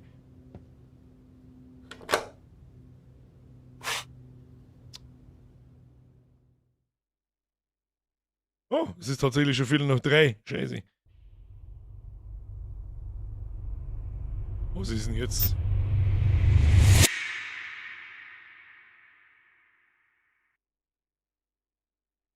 Deine Augen liegen. We don't have time to spare. I can't keep bringing you back for much longer. Was? Wait for midnight. The door opens in the shadows. Das heißt, der Tür geht nur auf, wenn es Nacht ist. Ich check gar nichts! Jackie! Wieseln muss ich, das ist alles, was ich weiß. Da was drin. Nein. Müssen wir jetzt die Bumsbude... Jetzt ist das schon wieder zu. Müssen wir jetzt die Bumsbude noch einmal durchkriegen? Ich mag nicht mehr! Oder was? Nö. Ah, nein, nein! Nein, nein, wenn's bratzelt, ist nicht gut! Bzzzt.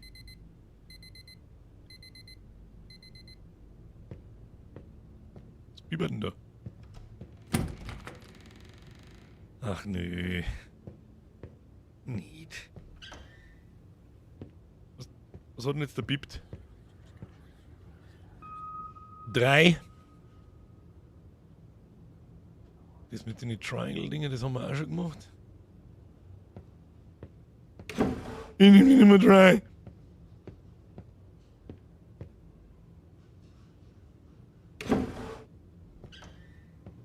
Ne, Bathroom Key. Das gleiche, wenn wir... Schluss. Haben wir doch alles schon gemacht, oder nicht?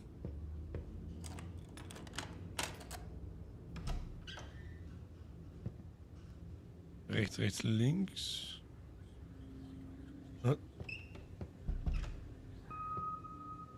3, 1.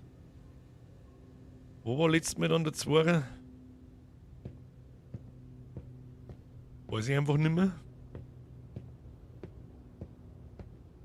3, 1. Müssen wir wieder in der Finstern dahinter gehen. Ich hab gar keinen Bock, nicht? Möchte das nicht. Es ist Midnight. The door opens at midnight, hat's geheißen. Und in the shadows. Wenn's dunkel ist. Ja, werden wir es probieren müssen, fertig. Stopp. Ich hab's gerade flüstern gehört. Sehr gut, sehr gut. Ich hab. Ja, toll. Ui, schön. Nein, Bude, die ich noch nicht kenne. Da freue ich mich aber. Oh no. Oh nein, ich wenn jemand Kirchengesang anzählt. Also, das ist wieder dasselbe Raum. Wenn jemand Kirchengesang anzählt, fang ich's brennen, oh, Herz auf. Stop it!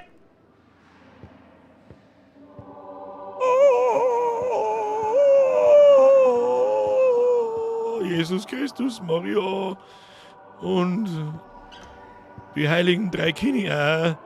Ja, auf die warte ich schon lang. Oh shit, waren wir nicht... Oh no. Ja, auf die Scheiße warte ich schon lang. Kim, leck mir am Arsch. Jetzt sind wir wieder in der Scheißbude irgendwo irgendwie Ziel am... Ja, Kim.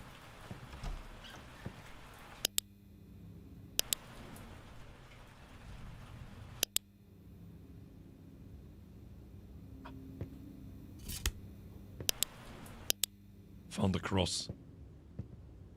da noch mal was? Nein. Haben wir da noch mal was zum Aufsperren? Nein. Ist das der Raum quasi vor... Ja, ich verstehe schon. Wir wissen alle, was passieren wird.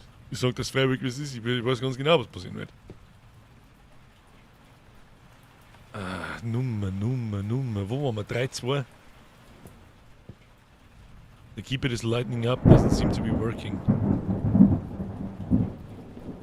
Wo? Was? Warum? Und überhaupt. Oh no. Was? Wo ist denn? Oh, leck ist mir jetzt. Oh, fuck off. Was war denn das jetzt?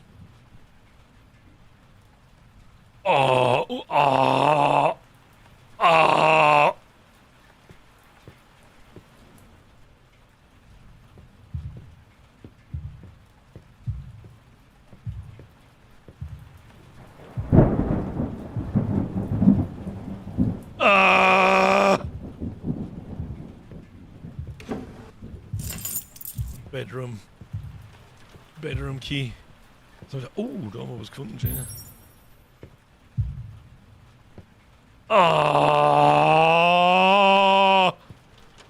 Ich mag, kann ich die Nonne wieder zurückkommen? Hallo?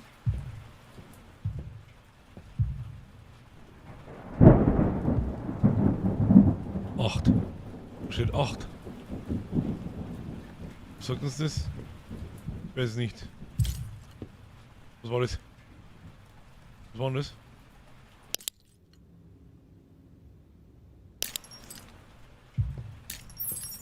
Irgendwas tut da. Was tut man so? Ach, ich geh auf die Dinger. Boah, leck, was war? Fick dich.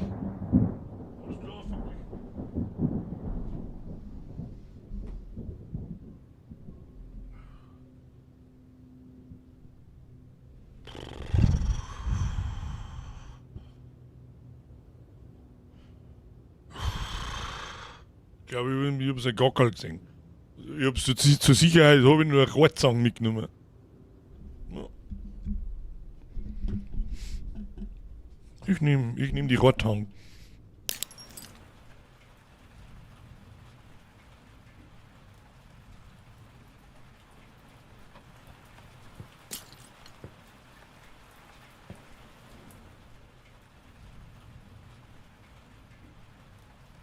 Found something.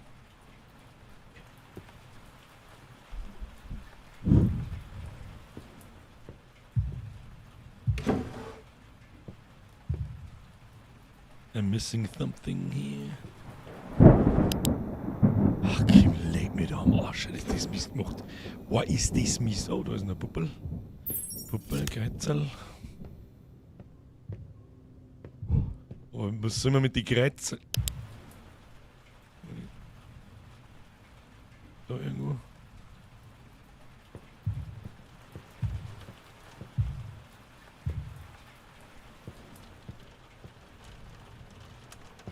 Ah, 1-8. Code 1-8. 1-8 und die dritte Stelle, die ist wahrscheinlich in irgendeinem anderen Battle drin. 1-8, merkt man es mir.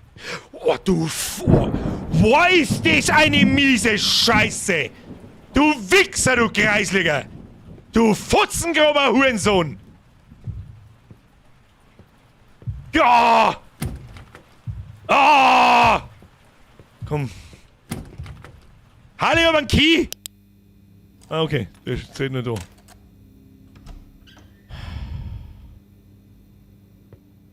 Und dann? Nichts drin. So, was gehen wir da? Ja, nimm's Kreisel mit, sehr schön. So, was haben wir da? Nicht. Da ist wieder ein Schlüssel. Was war das? Was haben wir jetzt gekriegt? Bathroom Key. Bathroom Key. Okay. 187 ist übrigens der Polizeicode für Mord. Wenn man das täuscht. Ja, nimm ich auch. Was haben wir da? Entrance Key, sehr gut. Nimm ich. Den nehme ich, du. Den nehme ich. 187 bitte aufschreiben, danke. Tja, und da komme ich nicht vorbei. Halt, stopp. Ich bin schon vorbei. Scheiße. The keypad is not lighting up, doesn't seem to be working. Kruzifix.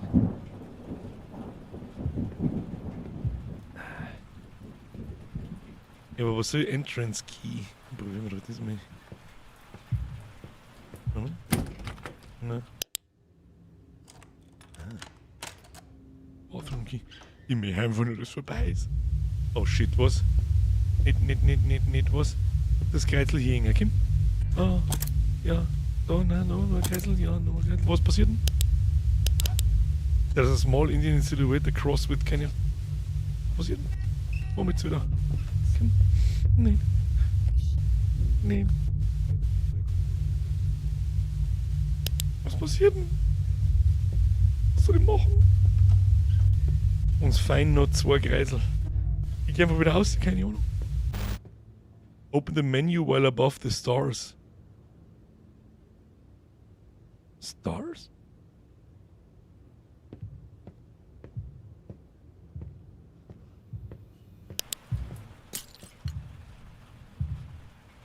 Alter, ist das eine geile Idee. Banishment Ritual. Ich glaube, Banishment heißt so viel wie Verbannung. Temporary measure against demons. Must be visually exposed to and in proximity to the circling. To the left was Gabriel and to the right was Raphael. Crush the demons back to the pit. Was? Ich verstehe den Bahnhof nur. Das ist eine geile Idee. Starke Idee. Deswegen auch der Sound, dass wenn du da reingehst und du merkst es und schaust dann, was ist denn los? Damit man es nicht übersägt.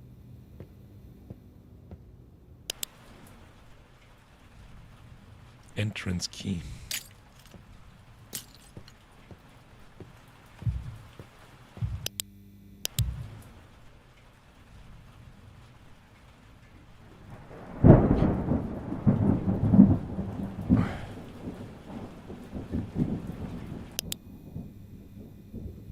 Was ist denn der Entrance? Das ist doch der Eingang, oder nicht? Das ist doch... Entrance Key und Beveled Cross. Das Beveled Cross hilft uns nix. Oder? Na. Wenn wir da reingehen, macht es diese komische... Warte mal. Ja, da geht dann das Ding nicht.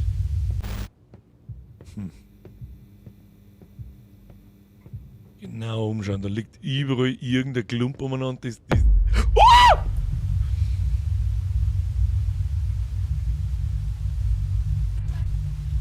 Du, die Flaschen aus deinem Gesicht, du hast ja noch 10.000, du Trottel.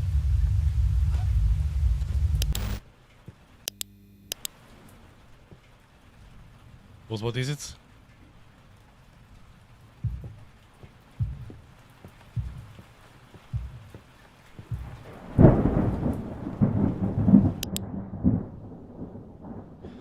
Oh. Der Niki Smiley schreibt, da ist ein Kreuz rechts. Wo? Rechts neben der Badezimmer, die? Ach, da geht auch noch eins hin. Stimmt. Schön gesehen, schön gesehen. So. Fein uns immer noch 2. Fein uns im... Ja, mal ins Telefon, schauen wir mal, was da passiert. Du darfst schon fleißig mitrauen. So ist es nicht. Aber wer das Spiel schon kennt, den nicht. Außer ich brauche... Fein uns noch 1.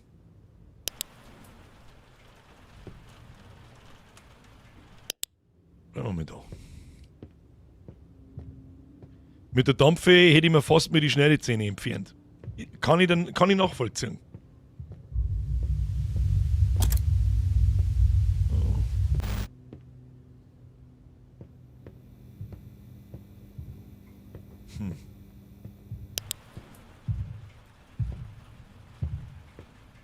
Wir müssen halt da herin irgendwie einen Strom einschalten, damit wir das Ding da benutzen können. Da ist hundertprozentig das restliche, das letzte Cross drin. Mit 1,87. Aber wie schalten wir einen Strom da ein? So, ich gehe jetzt in der Finstern da 4, wenn der andere wieder neben mir steht, dann scheiße ich her.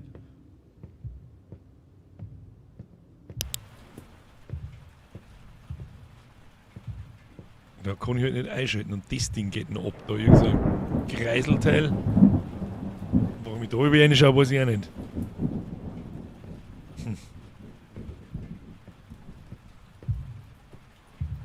Dass da herin so baust, hat auch was zum. Das ist wahrscheinlich das da. To left was Gabriel. Also wir müssen den Dämon irgendwo in so einen Kreis einbringen und dann können wir ihm was da. Aber so weit sind wir nicht. Wir brauchen immer nur ein Kreuz. Eins geht uns noch ab. Ich tue mein Mikrofon wieder weiter weg. Du kannst ruhig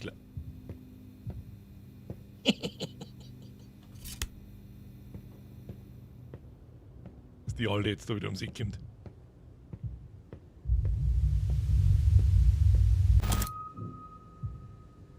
(0319). Oh. Mikrowelle. Aus welchem Film ist das? Mikrowelle.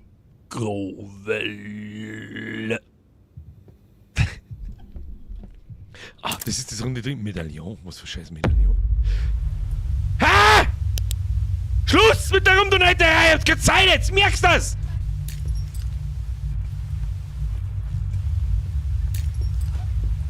Ich gehe einfach jetzt da so hin und steck das Medaillon rein. Ist es ein Medaillon? Oh, das? I'm missing something. Na, wieso hat jetzt das gleich? Mag ich es wissen? Ich mag es aber nicht wissen. Oh, es liegt wieder. Hallo? So, was nun? Für was ist das Medaillon? Kann man das Medaillon da benutzen? Nein, nicht. Kann ich das Medaillon...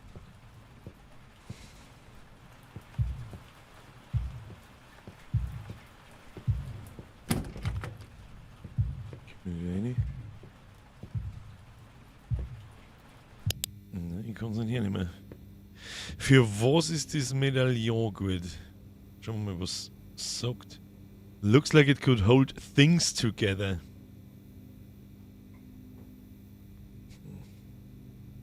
Has a tagger in apartment 702. Medaillon looks like it could hold things together.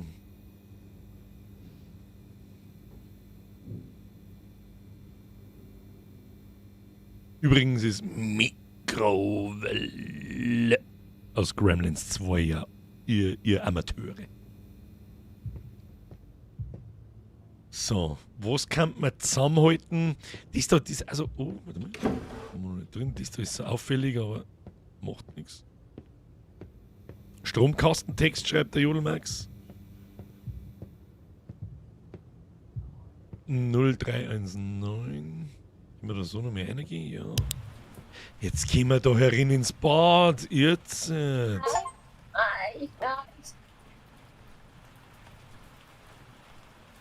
Was?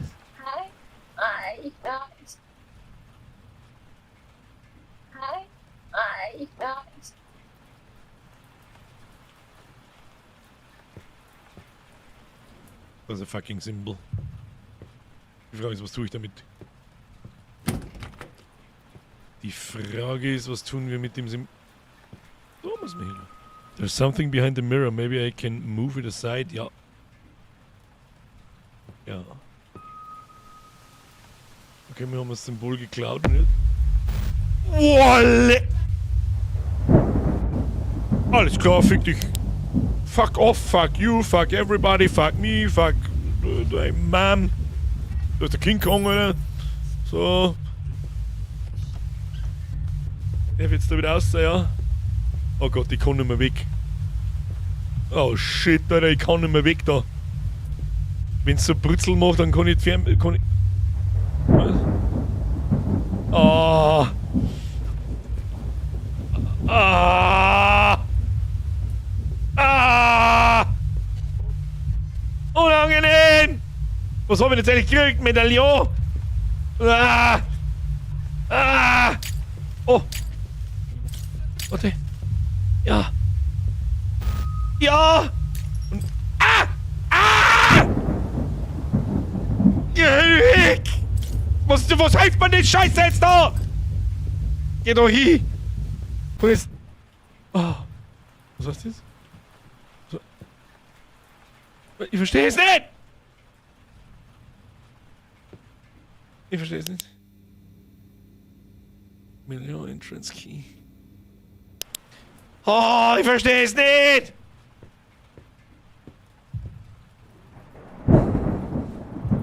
Jetzt muss ich mir schnell was schauen. Jetzt sind da Sachen drin. Da war vorher noch nichts drin. Ist das Kreiselding da? Oh, leck bin ich jetzt da schon. Kim, fick dich! Nein, das ist nicht das Gleiche.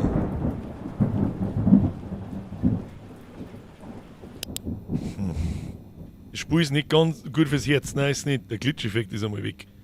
Das ist einmal ein Anfang, ja.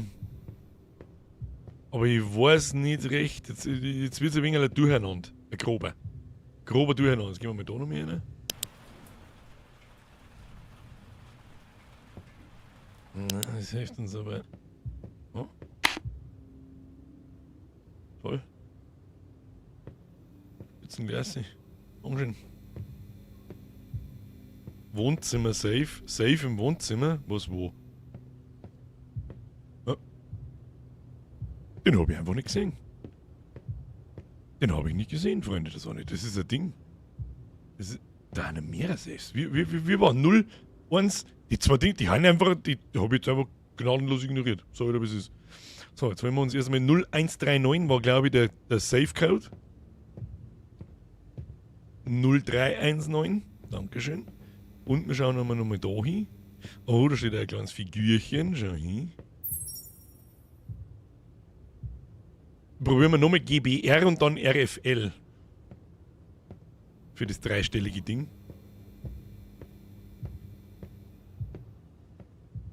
(0319). Probieren wir es erst einmal so.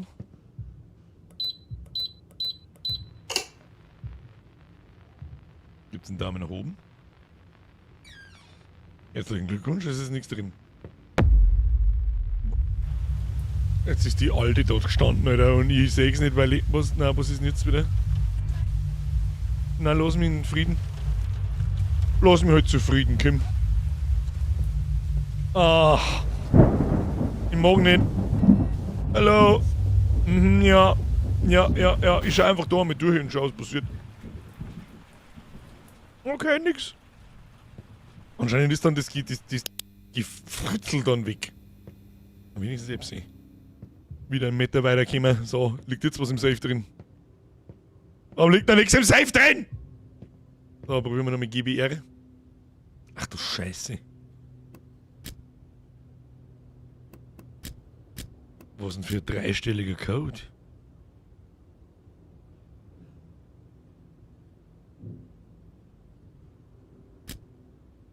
Man sagt Sim. Easy going, Alter. Easy go. Was ist denn das wieder? Winged Key. So mit dem Winged Key, oder? Was soll... Ah, warte mal.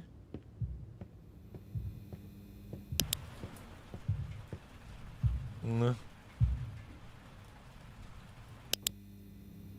Was soll man mit einem Winged Key? In der finsteren Welt zum anderen Safe, das glaube ich nicht. Ich glaube, dass der generell broken ist da. Incomplete Key. Ach so! Oh! Jetzt haben wir aber einen massiven Key. Was kann der? Was? Oh no.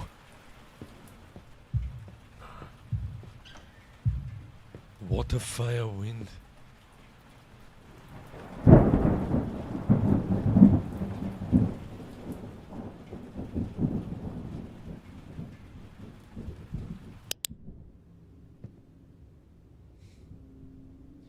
muss ich nur mal lesen, wer ist.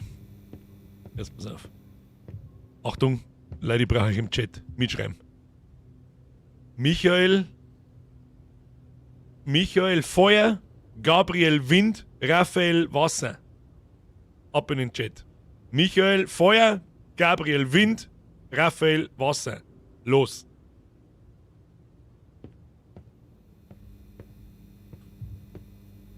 Hier gehen wir da weiter 4.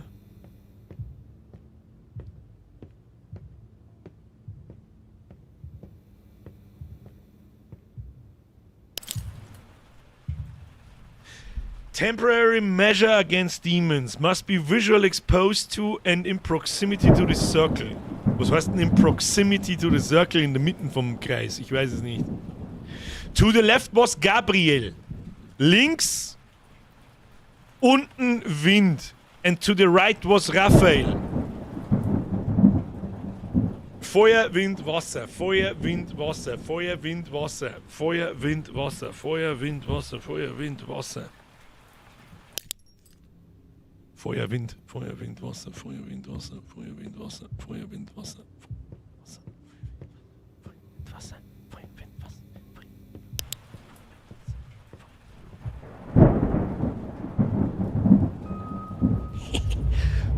Halt die Scheiße!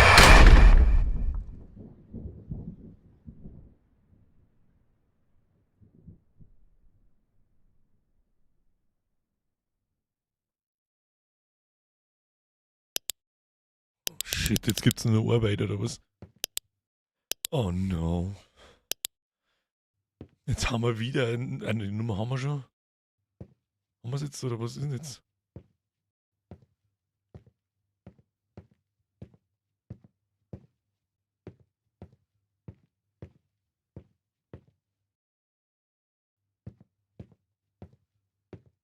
Was ist der jetzt da? Heimgeh? Haben wir wieder den Schlüssel? Ja. Der wird jetzt heimgehen? Entrance Key. Schlüssel ist tot. Okay.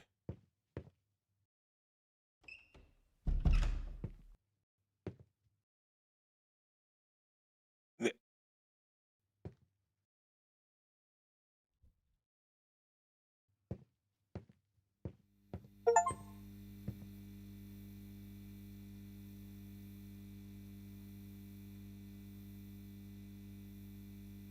Oh, das ist eine absolute Punktlandung. Fast.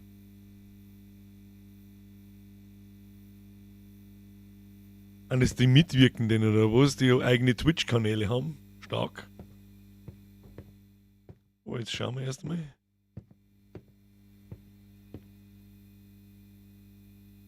Haben wir aber nicht. Oh, da habe ich aber nicht viel gefunden, du. Weil ich meine, ich finde mehrere. Was ist denn das jetzt da? Alter, wie viele Figuren gibt's da? Spinnst du ein wenig? Ich hab eigentlich gemeint, ich hab schon ein paar gefunden.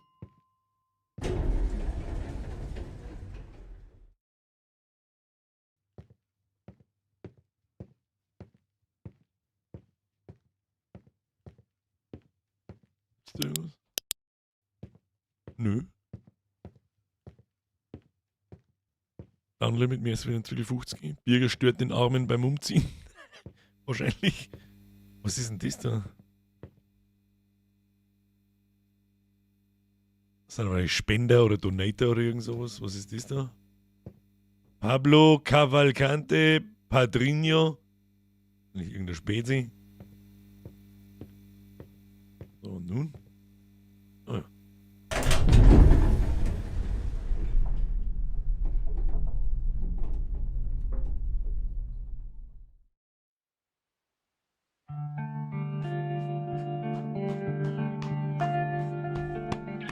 Das war eines der stärksten Single-Room-Horror-Indie-Spiele, die wir jemals gespielt haben. Ganz wenig Jumpscares und trotzdem sitze ich da und ich hab Knackweh. Vor lauterem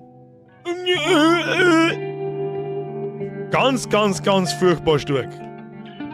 Cooles Game, aber extrem greislig und das war's. ganz, ganz, ganz stark. Ah ja, schön, das sind die Supporter-Typen. Kannst du sagen, was du willst. Alle, die sich nach dem Gameplay immer sofort schleichen. Like-Button smashen! Heute was es einmal wird. GG, gutes Game, ja. Kurz, knapp, nicht zu kurz, nicht zu lang. Ich sage mal so, bevor man sich einen Haufen Scheißdreck einfallen lässt, bin ich mit der Spielzeit so leicht zufrieden und es war wirklich ganz anders asozial gemacht.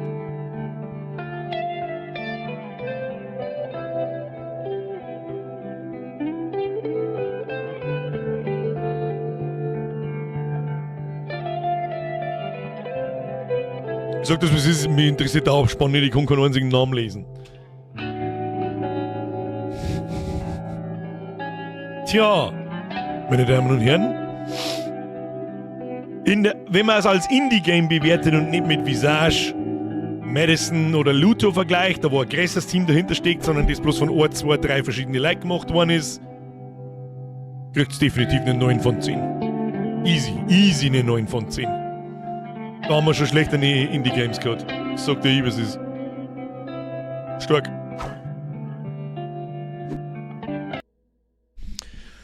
...100 Minuten habe ich gebraucht. Das sind eine Stunde oder 3/4. Was hat es denn gekostet?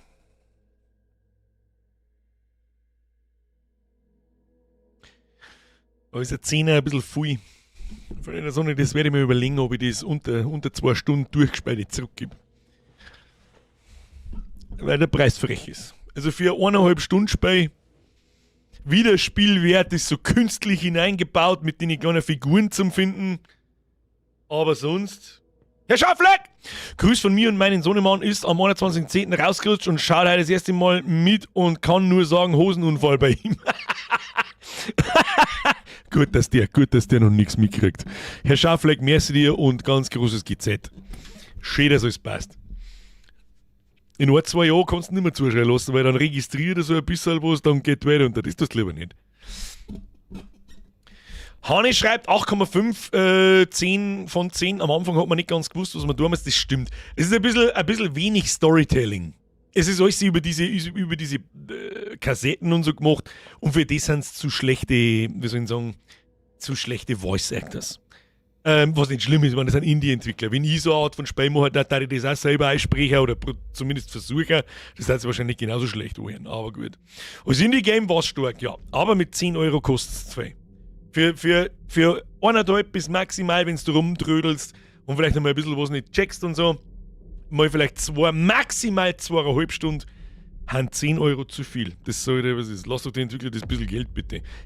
Das ist genau der Grund, sie haben ein gutes Spiel abgeliefert, deswegen ich habe noch nie ein Indie-Game zurückgegeben und ich glaube, wir haben mittlerweile über 10 Stück gespielt, die bloß eine Stunde oder also keine 2 Stunden da haben. Das tue ich normal nie. Wenn das Spiel jetzt nicht gut gewesen wäre, hätte ich drüber nachgedacht. Aber so, sollen sie doch den 10er haben. Sie kriegen bloß 7 Euro, weil sie der Rest Steam einverleibt. Oh. Meine Damen und Herren, wir haben noch einen Horror-Stream vor uns. Und es wird Graveyard Shift am Mittwoch. 20 Uhr, wenn er da ist, kriegt er noch einen Arschcard. Dann auch, wenn jetzt noch einige Leute da sind, wir sehen uns diesen Freitag auch wieder. Das wird nicht der letzte Freitagsstream, das ist mir ganz wichtig, aber der wöchentliche Freitagsstream ist dann einmal beendet. Bin ich ehrlich gesagt auch ganz froh drum, weil an manch Freitag im Oktober, wenn man schon denkt, gut, sie fix, jetzt hocken die anderen da draußen und saufen, ich da und spiele Computer. Das ist jetzt auch nicht das Schlechte von der Welt, aber ich darf auch gerne mal da beim Saufen und Pizza fressen sitzen. So ist das nicht. Ist das wie ein Mortuary Assistant, das Graveyard Shift? Ich habe ehrlich gesagt keine Ahnung, ich habe Bewertungen gelesen, es soll nicht schlecht sein, wir schauen uns das an. Franziska, gute Nacht, auch. Sorry für die Hilfen, war ein bisschen too much heute. Das ist einmal generell an alle, es ist ja generell nicht schlimm. Ihr meint es ja nicht besser. Aber wie viel Spaß macht es denn, wenn mir alles vorgesagt wird? Dann können wir gleich, dann kann man theoretisch, ich schaue mir Walkthrough-Gameplay an, ich sitze mir da ins Eck links unten runter und kommentiere das Gameplay von einem Fremden. Ist auch nicht das Wahre. Wenn ich wirklich einmal 10 Minuten lang irgendwo hänge und keinerlei Progress vorhanden ist, dann sage ich nichts. Aber die ganze Zeit vorher sagen, Merkst du selber, nicht? Der Flix schreibt, also gibt's Mittwoch ein Unboxing. Was für ein Unboxing? Aber ja, Birger war ein wenig fei. Was war ein wenig fei? Als Vorhersagen, ich muss ganz ehrlich sagen, wie oft habe ich es gelesen? 2-3 Mal. Natürlich, ich kann es ja nicht ungeschehen machen, dass ich es lese. Natürlich schaue ich bin Streamer, ich bin so halt auch gewohnt wie Sau, ich spule und natürlich schaue ich immer nach rechts unten immer in den Chat hinein. Das ist selbstverständlich. Tue ich das immer wieder einmal. Und wenn ich dann irgendeinen Tipp lese, auf den ich selber vielleicht noch nicht gekommen bin, dann probiere ich das aus und ich merke dann beim Lesen direkt schon relativ schnell, ob jemand weiß, was er mir für einen Tipp da gibt oder ob er einfach selber rot. Und das möchte ich halt haben, dass Leute, die das Spiel nicht kennen, ihr könnt jederzeit reinschreiben, was ihr wollt. Tu das. Ich meine, für das spielen wir es miteinander. Aber Leute, die es schon gesehen haben, ich verstehe sowieso nicht ganz, warum ihr die ganzen Spiele alle schon gesehen habt. Schaut ihr die euch standardmäßig beim anderen an? Oder merkt ihr, ich spiele die Woche Blasphemia, das schaue ich mir davor jetzt woanders so. Graveyard ist gleich, oh mein Gott, hol mich, Entschuldigung. Den habe ich nicht kapiert. Das Horror-Oktober-Unboxing. Und wir sehen uns am Freitag übrigens. Und zwar nicht mit einem Horrorspiel! An Halloween! Wie gibt's denn das? Weiß ich nicht, vielleicht weil wir schon seit 5 Wochen Horror-Oktober haben. Und wenn wir ganz genau sind, eigentlich schon seit Anfang Dezember. Halt sei Fotzen. Am Donnerstag kommt Ark Raiders raus und das möchte ich spielen und das spielen wir mir am Freitag. Schnitzel 10, Entschuldigung. Schaut mal Don't Mess with Bobber und Baby Steps so ein bisschen. Baby Steps kenne ich natürlich. Habe ich gar keinen Bock, das zum Spielen, sage ich dir, was ist. Aber Don't Mess with Bobber. Don't Mess with Bobber. Ein kleiner Fehler im Urlaub kann zu großen Problemen führen. Bist du bereit dafür? Bist du bereit, dem Biber gegenüberzutreten, der auf Rache aus ist? Oh mein Gott.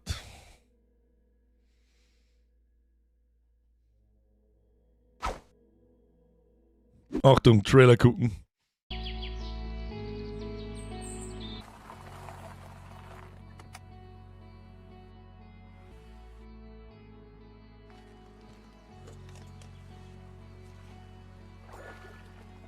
Dude, well, I've settled in. Everything's fine, although there was a bit of a blunder with the beaver. Matt.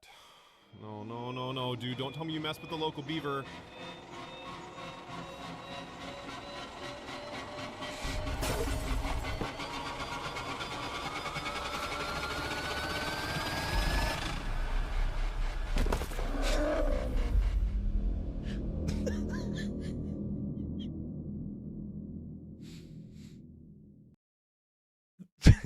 Weiß jetzt nicht so ganz, was ich da verhalten soll.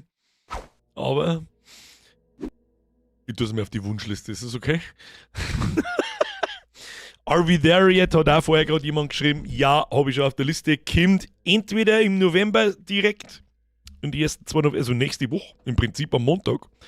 Da haben wir Ark Raiders schon am Freitag spielen. Und das werden wir nicht öfter spielen wie einmal, außer es macht unbandig viel Gaudi, dann bauen wir es noch einmal irgendwo ein. Aber ich möchte spielen, einfach jetzt sagen. Are we there yet? Dann kommt der KCD 2 DLC, dann kommt Anno, dann haben wir noch, dann ein großes, ich hoffe, dass er da ist, ich weiß nicht, ob er da ist. Ich mag's eigentlich, nein. Das meine ich jetzt wirklich todernst. Das fangen wir uns nicht an. Und wenn ich es doch wieder nicht aufhalten kann, nein, ich werde nicht automatisch Spiele spielen, die mir geschenkt werden. So. Wir haben uns am Freitag, glaube ich, Freitag oder am Mittwoch, weiß ich nicht mehr, haben uns einen Trailer angeschaut zu einem Spiel namens Dispatch. Und es schaut verdammt gut aus und ist auch verdammt gut bewertet. Das ist so ähnlich wie so die Telltale Games. Ja, das ist mehr Story und mehr Erlebnis als Spiel. Du spielst schon ein bisschen was, aber es ist einfach mehrere Geschichte. Es ist, als dass wir uns miteinander eine animierte Serie anschauen und ich glaube, dass das ziemlich geil sein kann, wenn man sich drauf einlässt. Habe ich geschenkt gekriegt. Von jemandem in meiner Steam-Freundesliste namens Gute Frage. So, dann habe ich das im Discord geteilt. Was passiert? Jemand gibt danach und donatet mir Moss. Wölfchen! Die gerade schreibt direkt, du kannst auch ablehnen, wenn es ist. Na, wieso soll er denn das tun? Hm? Nö. How about no? So. Und dann hat mir der YBO nur eine ewig lange Listen mit Spielen geschickt, wo ich gar nicht weiß, was alles für ein Scheiß da drin ist. So. Nein, wir fangen nicht um mir Spiele auf Steam zu donaten. Nein. Und wenn ihr das jetzt, ich sag's euch jetzt gerade außer wie es ist, ich nimm jetzt einzelne Spiele an, das heißt aber nicht, dass wir mir das jemals spielen werden. So. Der Bandelgammer schreibt, Freitag werde ich nicht dabei sein, da werde ich spielen. Was wirst du spielen? Ark Raiders? How about the Community Zock? Das kann man zu dritt spielen. Na, sonst kaufen sie es wieder Leute, die sie sonst nicht gekauft hätten. Nein, erst bei mir anschauen. Ich bin schlecht wie Scheiße. Ja, ich werde ein paar Solo-Runs machen.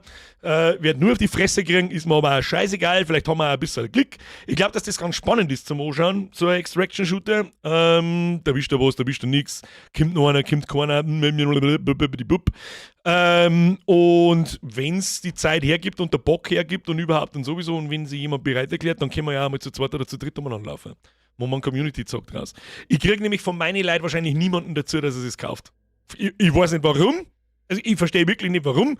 Irgendwo verstehe ich es schon, weil ich ehrlich gesagt den Hype nicht ganz verstanden habe, bis ich einen Playtest selber gespielt habe.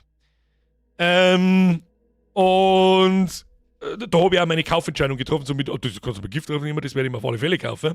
Und warum nicht auch einmal streamen? Und das ist so der Hauptgrund, warum wir an Halloween kein Horrorspiel spielen, weil eben ein Tag davor Ark Raiders rauskommt und das hat einen ziemlichen Hype. Und als Variety-Streamer hätte ich gerne sich eine großen Releases und einigermaßen großen Titel. Es kann nicht mit einem Battlefield oder einem Counter-Strike mithalten, ja, ist schon klar. Die darf ich gerne an Tag 1 halt spielen und streamen. C-Fix! Merci dir, fix letten. Kaum kommt der Streamer, läuft der Barber über den Bildschirm. Erst einmal 5 einscheißen. Was habe ich versandt? Gutes Spiel aus der versandt. Mr. C-Fix, merci dir und viel Spaß beim Zurücklaufen lassen und nochmal anschauen. Ich warte aufs Spiel Planetenverteidigungskanonenkommandant. Was? Ist das bei deiner Spielesammlung dabei, die du mir hergeschmissen hast? Herr Simato, Bierlex, hab auf Netporn Until Dawn gestern mit meiner Freundin geschaut. Der Film ist zu empfehlen, aber es ist trotzdem ein cooler Teenie-Horror, aber auch wenn ich durch den Stream auch die Story kenne ungefähr. Wo kann man den anschauen? Auf Netporn? Was ist Netporn? Netflix? Netflix mit F-I-C-K? Ich weiß es auch nicht. Was ist da so ungefähr der Unterschied zu anderen Extraction-Games, deiner Meinung nach? Ich habe halt noch nicht viel Playtime, also nehmt mir noch nicht alles als bare Münze. Was mir macht. Das machen wir jetzt folgendermaßen. Wir nehmen da einfach einmal den anderen Trailer hinein, währenddessen ich versuche zu erzählen, was Ark Raiders ist. Was ist der Unterschied zu anderen Extraction-Shootern? Also erstens einmal, er ist viel mehr auf Richtung Casual ausgelegt. Das heißt, in Tarkov oder in Arena Breakout musst du so viel mit den Waffen auseinandersetzen. Es gibt 1000 verschiedene Waffen mit 1000 Aufsätze, 1000 Möglichkeiten, 5 pro Munitionsart, 5 bis 6 verschiedene, die gegen bestimmte Rüstungen dann penetraten oder nicht. Das gibt's hier alles nicht. Du hast natürlich ein Inventar, du hast so ein Modul, das gibt einen bestimmten Wert an Schild und du sammelst relativ einfach und halbwegs überschaubare Items, also Schrott in dem Spiel. Und aus denen, die kannst du dann slingen oder etwas draus craften. Du craftest dir deine Waffen, du craftest dir deine Munition. Du craftest dir Waffenteile wie Aufsätze, ja. Du hast, glaube ich, pro Waffen 3 oder 4 Aufsatzslots, ein größeres Magazin. Du kannst Waffen selber ein bisschen ausbauen. Es gibt nur 3 verschiedene Munitionsarten für alles. Leichte, mittlere, schwere Munition. So ein bisschen... Es ist ein bisschen zusammengestaucht, einfach alles und einfach einfacher. Zweitens, ich habe noch nie, ich habe auch nicht oft Third-Person-Shooter gespielt, muss man auch sagen. Das war meine größte Sorge. Es ist kein First-Person-Shooter, sondern ein Third-Person-Shooter. Das heißt, wie in Resident Evil 2 zum Beispiel. Also du sägst deinen Charakter über die Schulter und schießt also. Und nur mit dem Scharfschützengewehr hast du eine First-Person-Ansicht. Alles andere schießt du wie ich glaube, Fortnite ist auch so. Oder im Fortnite gibt es einen Spielmodus, der so ist. Das war für mich zuerst das größte Problem. Das war übrigens im Hintergrund jetzt gerade so, es war halt ein Trailer. Erster Grund somit, Alter, wir können dort Leute so gehypt sein. Das ist ein Third-Person-Shooter, bist du besoffen? Und dann bin ich halt da drin gewesen. Und dann habe ich mir gedacht, Alter, ich habe glaube ich noch nie hat sich ein Charakter mit der Steuerung, hin und her straven, du hast eine Ausweichrolle und so weiter und so fort, hat sich so cremig und so gut und ich fühle den Charakter, den ich da rumsteuert. Ja? Wenn ich das Laufen anfange, dass ich ein bisschen brauche zum Lossprinten und so, wenn ich mich irgendwo an einer Mauer ohne Lorn oder irgendwo drüber wollt und so, es fühlt sich alles super geil an. Nummer 3. Es gibt nicht bloß andere Spieler, die auf der Map da auch was suchen und die höchstwahrscheinlich umbringen, wenn sie die sehen. Da die ja, ich fange auch sofort zum Schießen an. Ist es dann mit der Open World oder macht man da eine Story durch? Ja, es hat eine Lore, nennen wir es einmal so. Es hat eine Lore, die Ark. Die Ark sind diese Maschinen, die da, ich kenne es auch nicht genau, ich habe mich mit der Hintergrundgeschichte nicht so befasst damit, aber das sind, ich sage jetzt mal, Außerirdische, das sind Drohnen oder so Spinnenviecher. Warte mal, haben wir da nicht nochmal irgendwo einen Trailer oder mal einen Screenshot oder irgend sowas? Gibt's ja nicht. Ja, genau. Schauen wir da mal die Screenshots durch. Da sieht man das dann. Das ist eine Queen. So viel weiß ich schon. Das ist ein NPC. Das ist, glaube ich, der größte NPC, den es im Spiel gibt. Glaube ich. Schaut man mal weiter. Genau, dann, da sieht man jetzt, so schaut das Spiel aus. Also so sechst du, man hat schon ein Hut und so weiter, das feiert jetzt da, aber so schaut das Spiel aus. So sechst du das. Mit einem Fadenkreuz da natürlich. Es gibt dann so Drohnen-NPCs, das sind die Ark. Ja? Und die haben ziemlich aggro. Und was mich da überzeugt hat, ist, wie sie die verhalten, ist absolut grenzdebile Scheiße. Das ist nicht, wie du das aus anderen Spielen kennst, dass denen ja ein Verhalten einprogrammiert ist. Also natürlich ist denen auch ein Verhalten einprogrammiert, aber grundsätzlich anders. Diese Viecher sind mit Machine Learning KI gefüttert. Das bedeutet, die sind tatsächlich ein bisschen schlau. Die folgen nicht irgendeinem behinderten Muster, sondern die lernen mit. Die lernen selber, ich weiß nicht, ob das während einer Runde, dass die schon mitlernen oder von Season zu Season die gescheiter werden, aber die Dinger mit jedem Spieler, den sie umbringen, werden gescheiter. Das ist absolut vollgasnarisch und ich finde es absolut geil. Und eine Art Story gibt es da nicht. Und eine Open World ist das auch nicht. Stell dir vor, du sitzt in deiner Base und Ark Raiders sind die Typen, die gehen an die Oberfläche und durchforsten halt alte Gebiete, bevor die Welt untergegangen ist im Prinzip und versuchen einfach da Schrott zum Looten. Ja? Und dann musst du an einem bestimmten Punkt und dann fährst du mit einem Aufzug nach unten und bist wieder in der Base, wenn du das überlebst. Wenn du oben an der Oberfläche stirbst, egal durch wen, ob durch einen Ark, durch einen NPC oder durch einen anderen Spieler, ist dein ganzes Gear weg. Das ist so die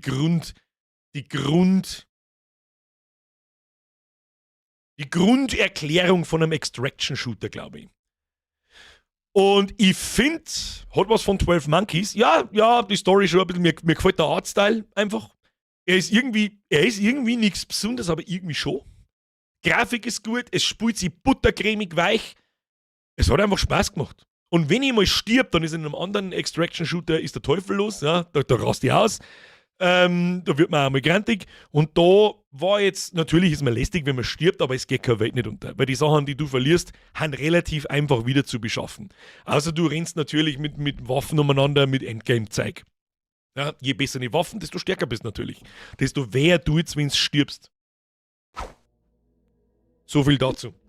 Foxler! Scheißt wieder an einer in der Ansicht, wo es kein Donation Alert gibt. Merci für den Euro. Achtung. Jetzt stell dir vor, das geht los wie Rust oder Tarkov und nach ein paar Wochen ist es ein All-Out-Krieg aller Spieler nur gegen die KI, weil keiner sie mehr tot bekommt. Das ist für übrigens genau das, was ich mir gedacht habe. Und zwar, ich habe mit einem Spezi, habe ich gespielt, Playtest, mitten in der Nacht irgendwann und zu zweit. Und von der Entfernung haben wir halt Schuss gehört und irgendwas eskaliert voll und dann haben wir da so Richtung hingegangen. Und dann schauen wir in so ein tiefes Tal hinab und dann kämpft irgendjemand gegen so eine Queen, wo ich euch da gerade gesagt habe. ich schwöre dir bei Gott, die bringst du nicht zu dritt um. Die bringst du ohne Gadgets und ohne bestimmte Arc-Granaten und bestimmten Sachen bringst du den nicht um. Da kannst du mal Gift draufnehmen. Da haben so viele Leute gestorben und ich habe mir gedacht, okay, jetzt ist die Frage, schleichen wir uns jetzt da auch und looten wir die Leichen oder verpissen wir uns einfach? Wir haben uns dann für Verpissen entschieden. Die eskaliert völlig. Die stapft umeinander, die haut mit die Füße auf die Leute ein, die schießt Rauchgranaten, die schießt so richtig lustig ist, sogar nicht so pup, Granaten umeinander, die es überall zerreißen, so, da kommst du nicht lebendiger. Du kommst da bei den mittleren Arcs schon gar nicht lebendig aus. Da gibt es so Flugdrohnen-Dinger, so kleine, die schießen ein bisschen mit einer MG auf die und stromen die ein bisschen, das kann ganz schön werden, wenn sie die erwischen. Also die bringen die schon mit 3/4 um, je nachdem wie viel Schild das hast und so.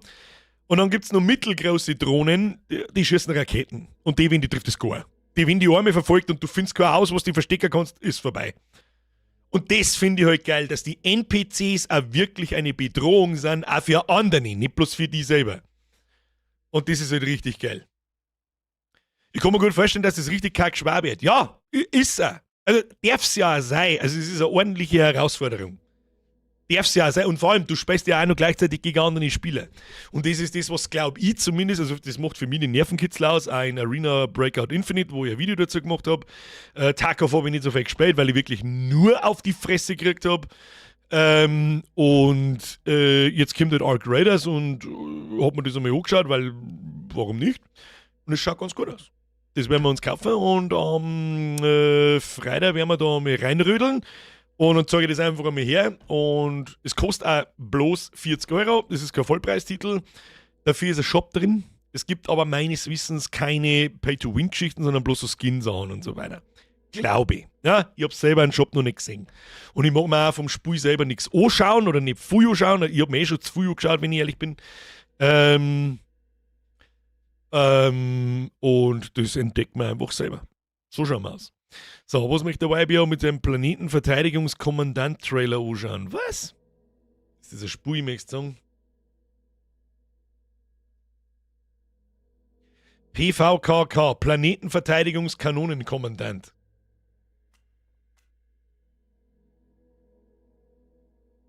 Es kommt im 3. Quartal 2026.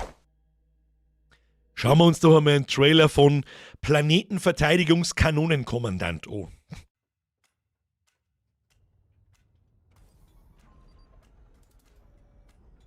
Das schaut richtig gut aus.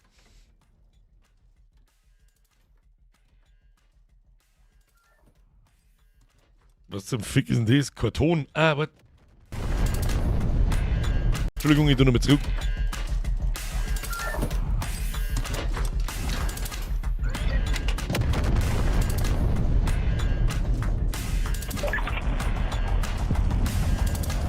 Ist das Asteroids auf Crack oder wie sehen das? Das schaut gar nicht mehr schlecht aus. Grafik ist voll gut. Focus and Relax. Gute Teleradio. Bipin Bits. Was ist denn das wieder?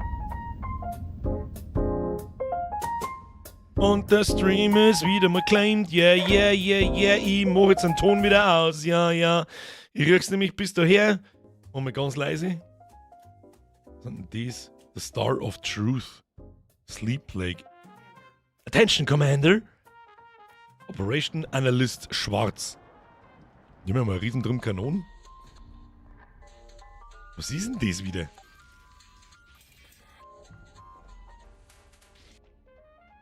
Ist das ein Horrorspiel oder was?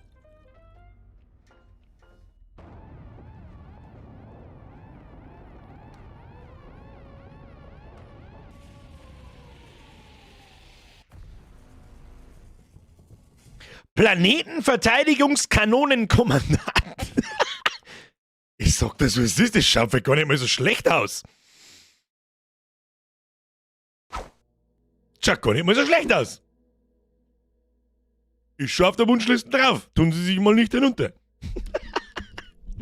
So, meine Damen und Herren, es ist 20 nach 10. Das ist die jetzt labert man uns nicht nur eine halbe Stunde lang das Maulfuß liegt. Das sage ich dir, was ist. Haben wir schon lange nicht mehr so früh aufgehört. Vielleicht ist es mal wieder Zeit. Ihr erinnert euch noch einmal ein letztes Mal dran. Hier. Link ist in der Beschreibung unten für Deutschland und Österreich. Österreich ist der Versand leider ein bisschen teuer, wir wissen das. Also ich habe es bis vorher 2 Stunden nicht gewusst. Aber jetzt, wo es jemand gesagt hat, war es mir dann auch klar. Österreich verschicken ist halt schweineteuer, aber es geht zumindest. Und außerdem sind 15 Euro bei euch da hinten sowieso bloß Wechselgeld. Ja? So, ich hätte noch ein Thema, Frauensport. Um Gottes Willen. Letztes Mal haben wir schon keine Antwort geben können.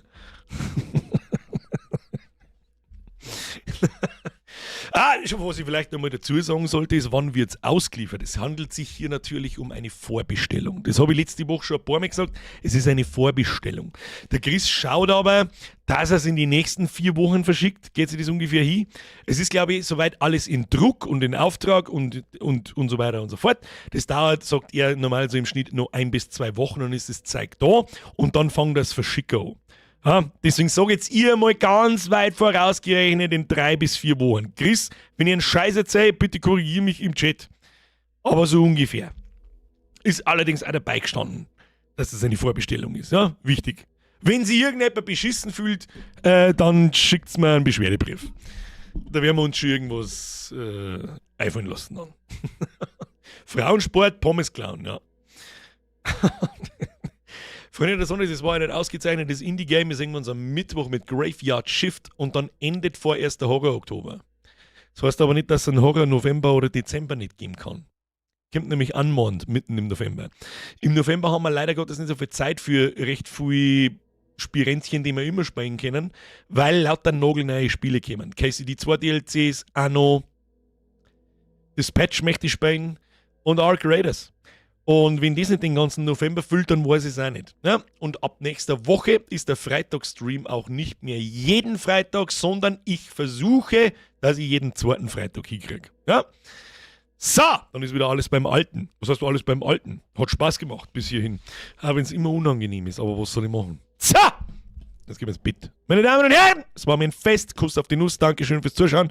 Danke für die neuen Mitgliedschaften. Danke für die alten Mitgliedschaften und Resubs. Danke für die Donations. Grüße gehen raus an den Nachschau-Squad. Bitte drücken Sie Triple F für die Moderatoren und Moditatorinnen. Heißt das ab jetzt nämlich. Und wir singen mal unser Mika um 20 Uhr. Wer nicht kennt, hat sein Tina Pro Gamer falsch rum auf. Schleicht euch. Hi!